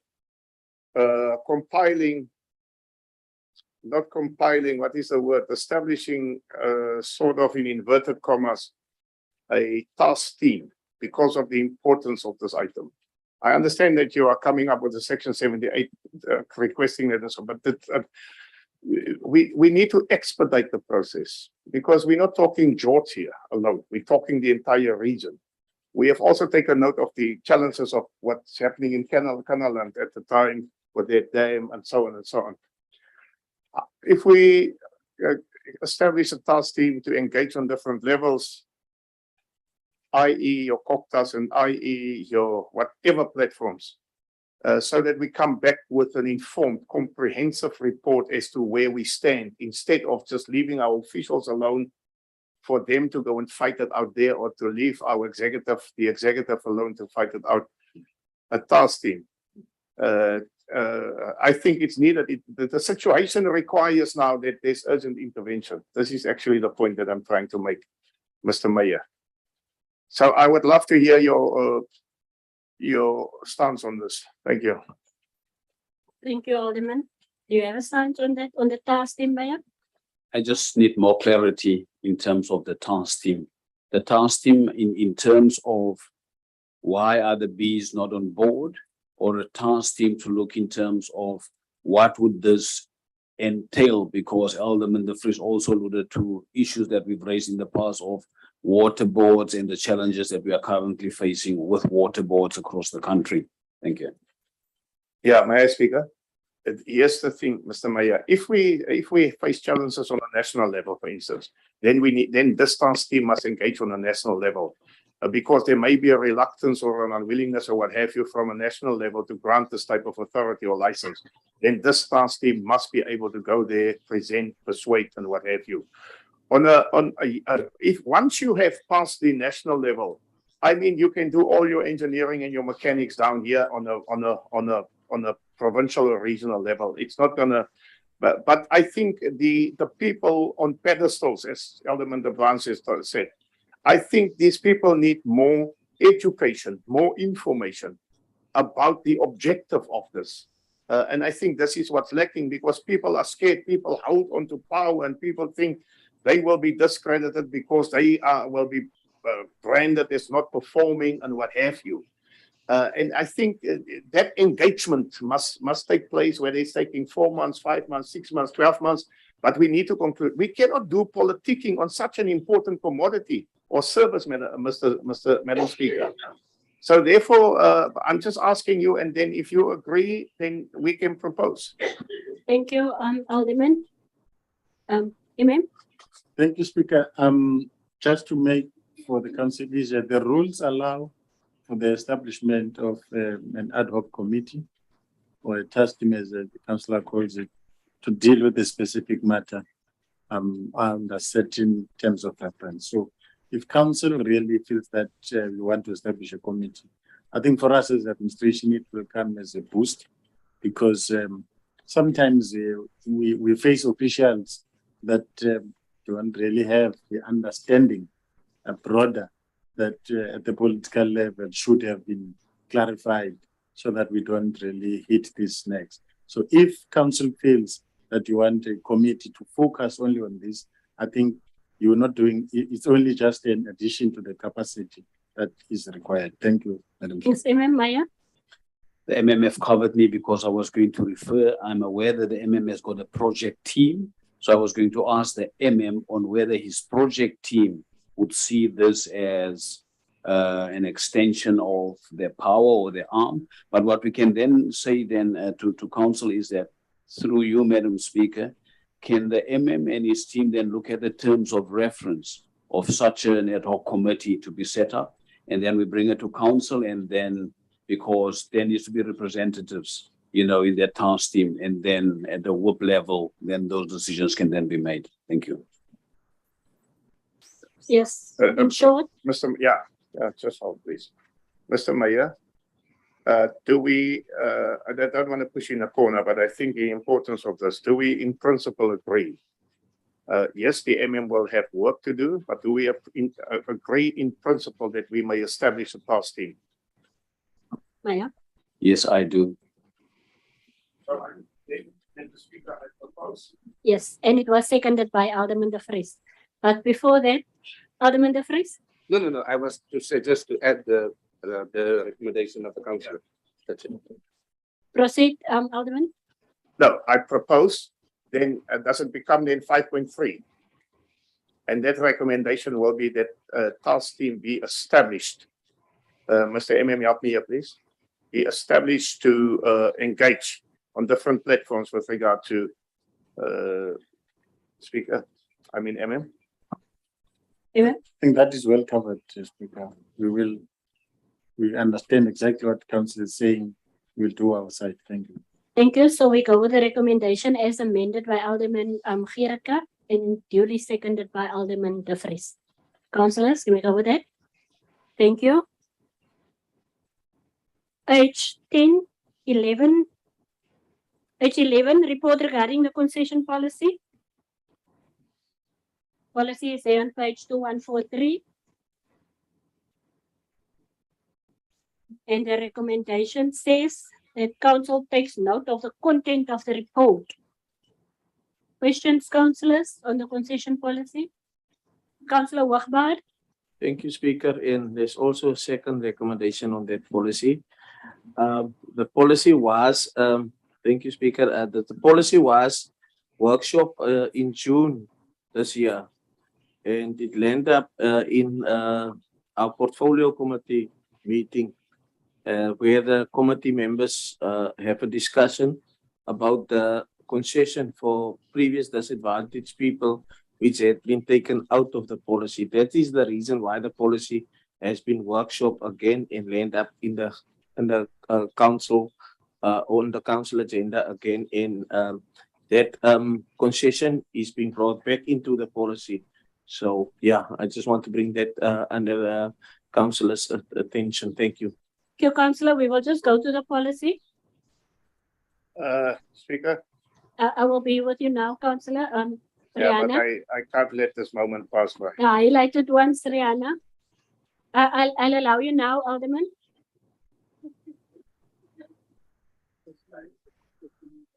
Proceed while I'm waiting. Councillor, can you please switch off? You can Yes, the press it now. proposal by colleague Wagbaat is duly seconded by Elder Gericke. Thank you very much. Actually, I give you the prestige to introduce because it's my amendment. Councillor Tauti. Yes, thank you, Speaker. Speaker, this whole policy, there's only one thing which I personally, I'm not speaking on behalf of my political party or whatever, but me personally can't go with that 5.9, the 30% concession. 30% concession is available to councillors. I didn't join this council to get a benefit for myself. I'm a councillor and I would like to pay the price which any ordinary South African pay. And I don't want this benefit. In fact, I want to propose, and I know I will not get a supporter for this, propose that we take that out, that 30% concession for councils. That's noted, Councillor. Do you have a second for your proposal? Other lady, are you seconding the proposal that 5.9 be deleted from the policy? Maya? Madam Speaker. 5.9 stays there. I only want the concession for councillors. The staff members can get it if they want it. Yeah.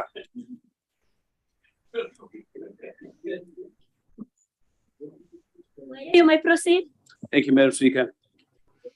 Madam Speaker, the good thing about democracy and freedom of choice also makes provision. It's the same with when councillors vote against upper limit increases to the maximum, and that when they lose it, they keep quiet. When the item is carried, they keep quiet, they take the money. And in this instance, even with that 30%, I would propose that it remains. It is a councillor's decision to pay full, but the option is there. Thank you. Alderman Gericke and then Alderman De Vries. Yeah, just background quickly. That's 30 seconds background. Comrades, colleagues, we have fought hard in that committee over many years. At this municipality, there's not a lot of perks that councillors enjoy. Let us say that upfront. And I've never made use of that perk. But I mean, if a councillor wants to relax the element of Blanche with his family and there's a 30% discount, there's nothing wrong with it because we're working hard in this council. And I think the municipal manager with his staff will draw up sometime lines or seasons or what have you, whether you want to enjoy it in the red season, white season, blue season, it doesn't matter. As long as we are not in the way of other people coming in, tourists that want to come in.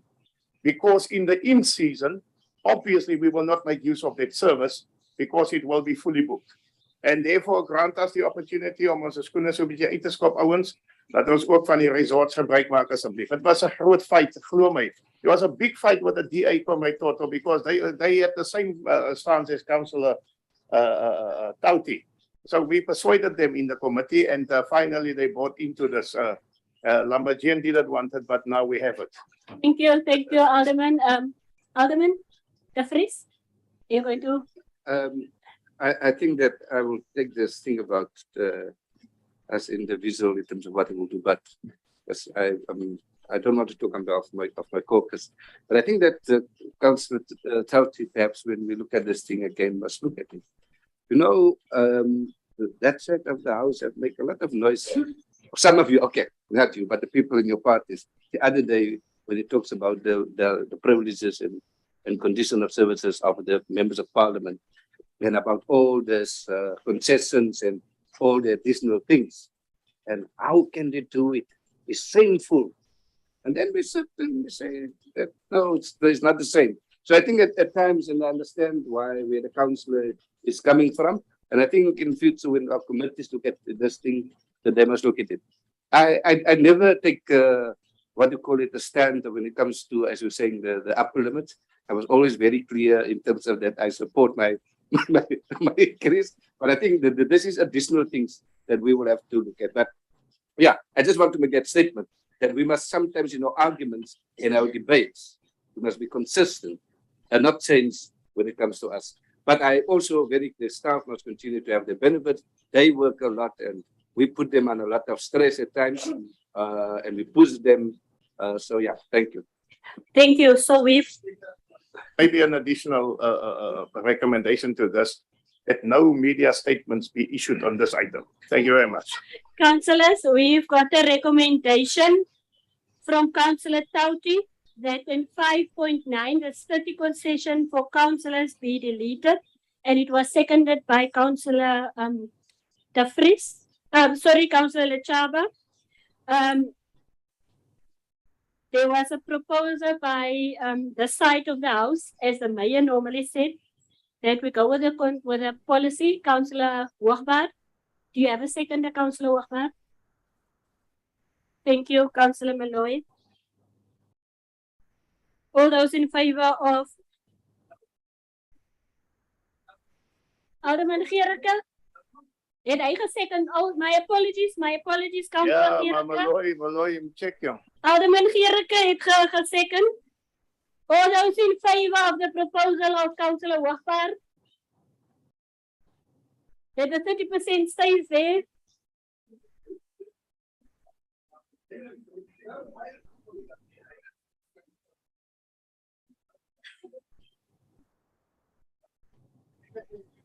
The councillor is not voting. He is not voting. Who seconded? He's not voting. Rihanna, you can count online.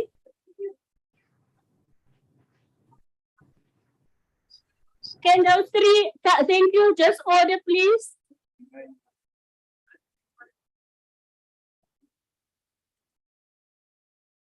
Can those online, please? Councillors online, are you in favor of the proposal of Councillor Hoogbaar, seconded by Alderman Gericke?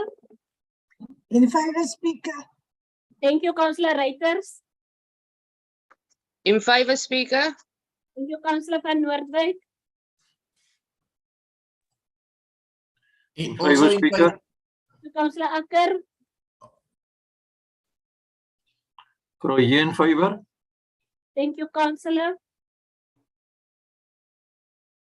Can you lower your hands, please? Because I still see two participants raise hands. If you have already voted.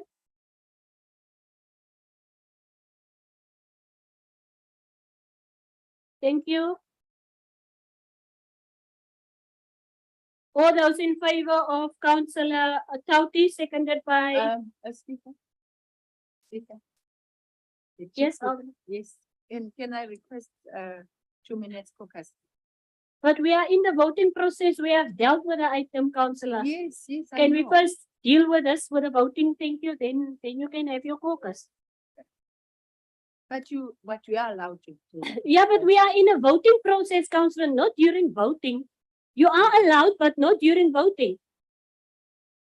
Councillors, all those in favor of the proposal by Councillor Tauti, seconded by Councillor Lechaba? Speaker, can I just make this proposal of mine very clear? Because I heard Councillor Gericke behind me say something which is not right. We didn't propose that policy is wrong. I only asked remove that. Yes. part. That's all. The 30% for councillors, that's what I said. Okay, all those in favor of Councillor Tauti's proposal, seconded by Elder Lady Lechaba, that the 30% in 5.9 for councillors be deleted.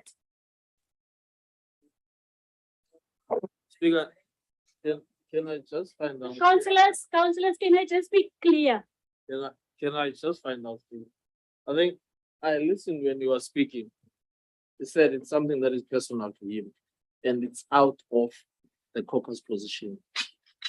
And my thinking served me in a manner that it doesn't need to be voted for because that's his personal feeling. It was seconded by another caucus member. Who? Lachaba, Elder Lady Lachaba seconded. Oh. That's why we are voting. I'm sorry. Okay, can we get all those in favor of the 5.9, 30% councillors, please? Be deleted. Can we get all those in favor? Speaker, I withdraw. Thank you. Thank you. So then there's no vote. The vote is null and void. And as it is 5.9 stays, all councillors are eligible for their 30% for councillors. But now I want to ask Councillor Tauti, does he still want it to be reflected in the minutes that he is against that 30% for councillors? Can we just be clear on that one as an individual? Thank you, Speaker. That's exactly what I want. Thank you. Madam Speaker, on a point of clarity. What are we going to do if due to the pressure and the state of the economy, Councillor Tauti goes there and he gets the 30% discount? What are we going to do as council? I will book it. Speaker, the mayor don't need to worry about that. I won't go there. Thank you. Councillors, can we proceed? H12. I know, Melanie, you were waiting very long for this. In the previous council meeting, we're nearly done, councillors. H12, report in the Garden Route and Klinkerhoef familiarization trip to promote domestic tourism.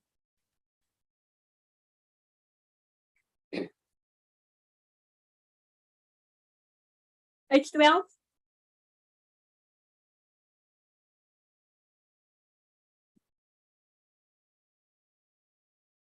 The report. You want to say anything about it? Councillors, questions? Nothing? Speaker, if there's nothing, I will propose it. Thank you, Councillor Rosina. Seconder, thank you, Councillor Dai. Report on the Westgrow event, support funding program 2022-2023. H13. Can we go to the recommendation? Council take note. Speaker, I will propose that council take note of the item.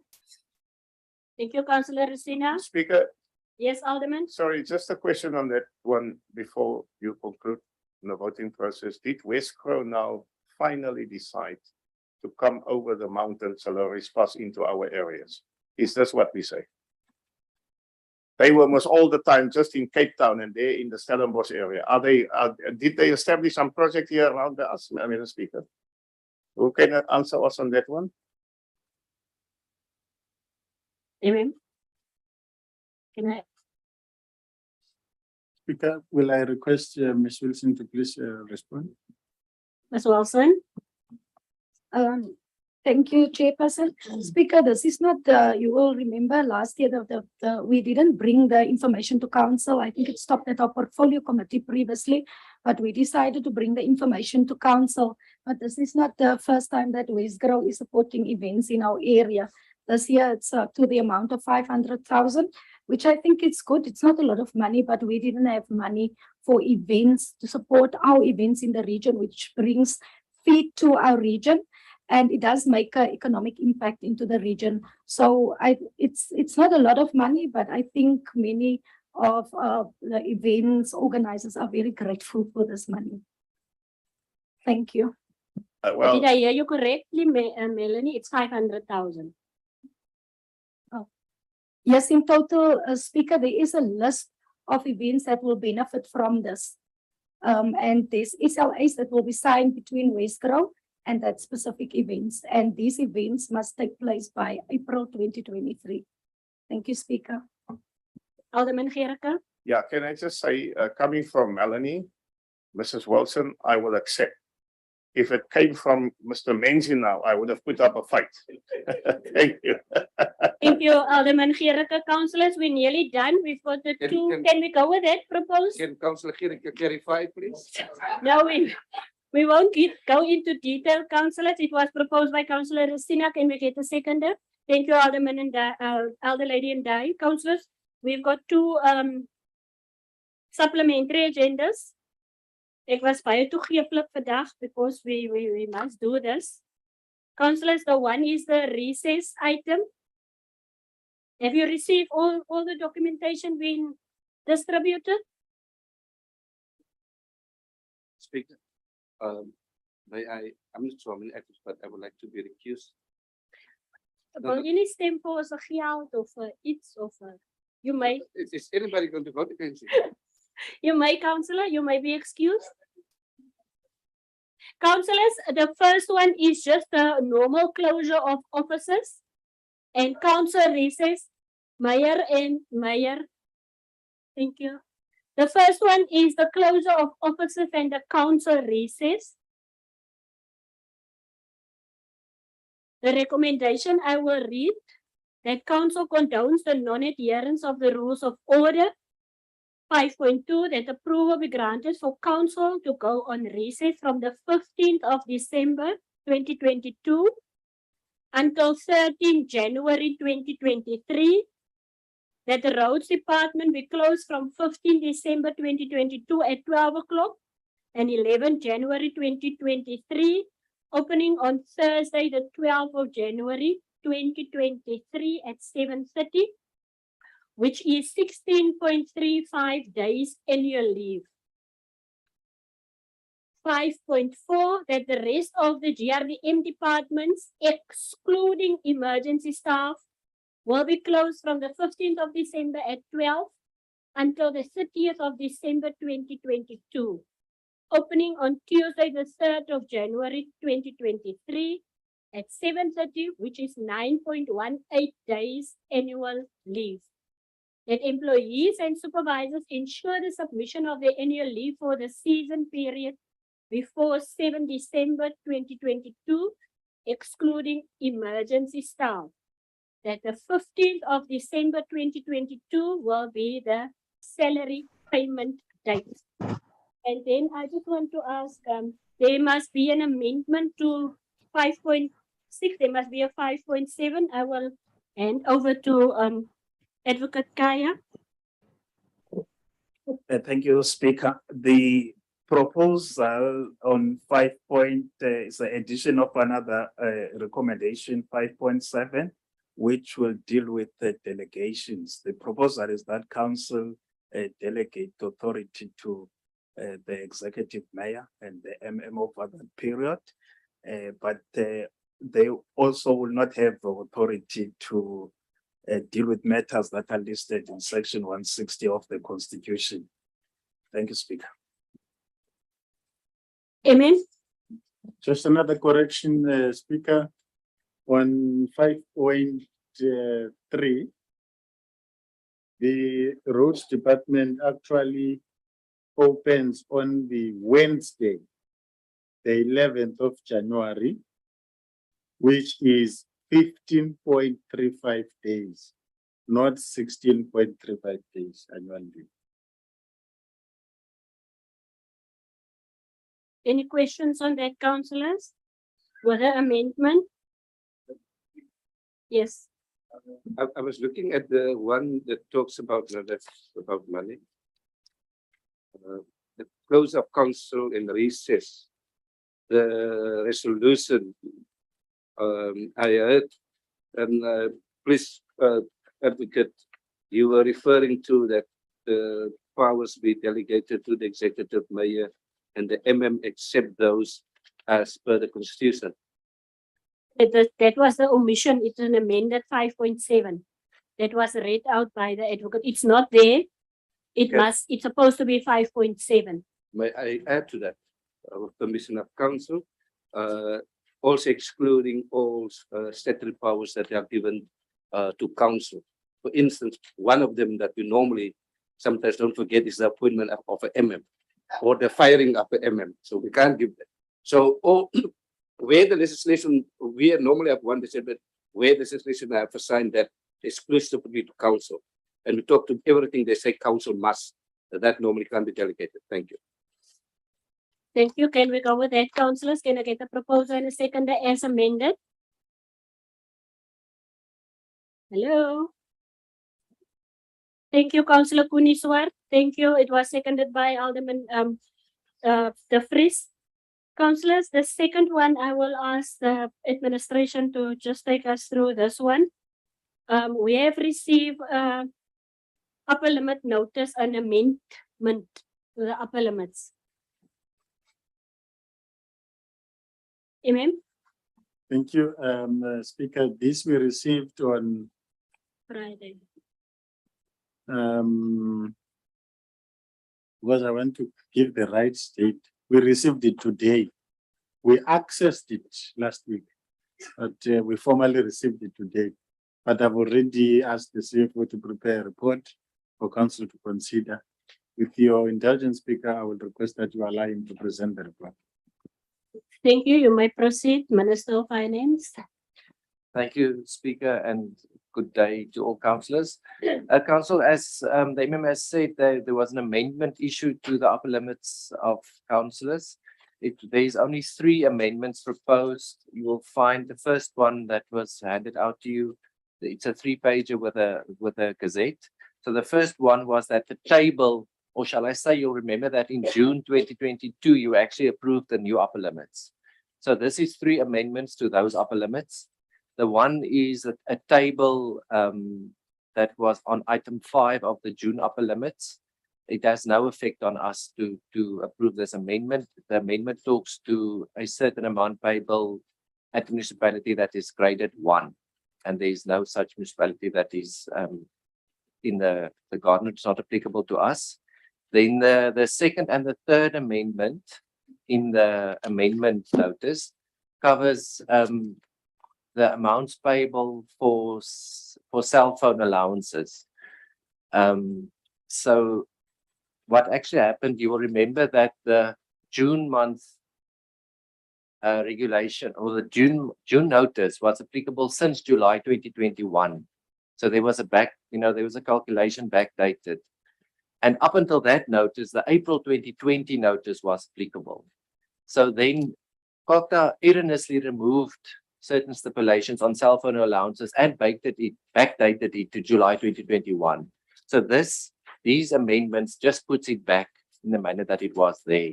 It talks about the cell phone allowance, which was 3,400. This is now the April one. And then there was an additional 300 for data.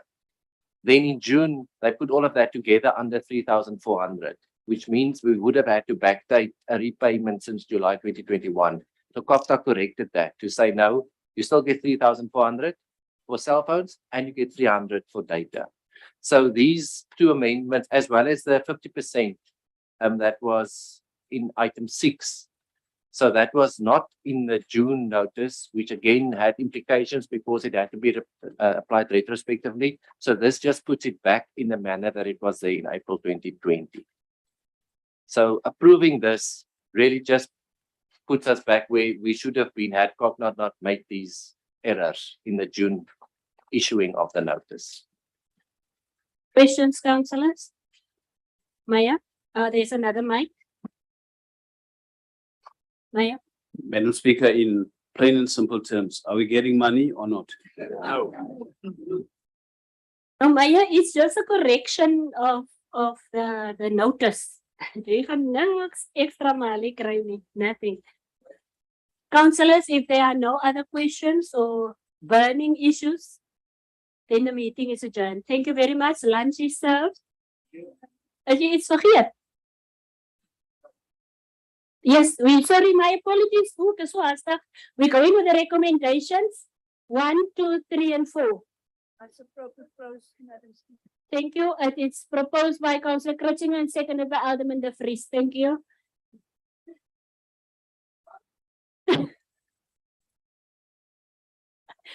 Councillor De Vries.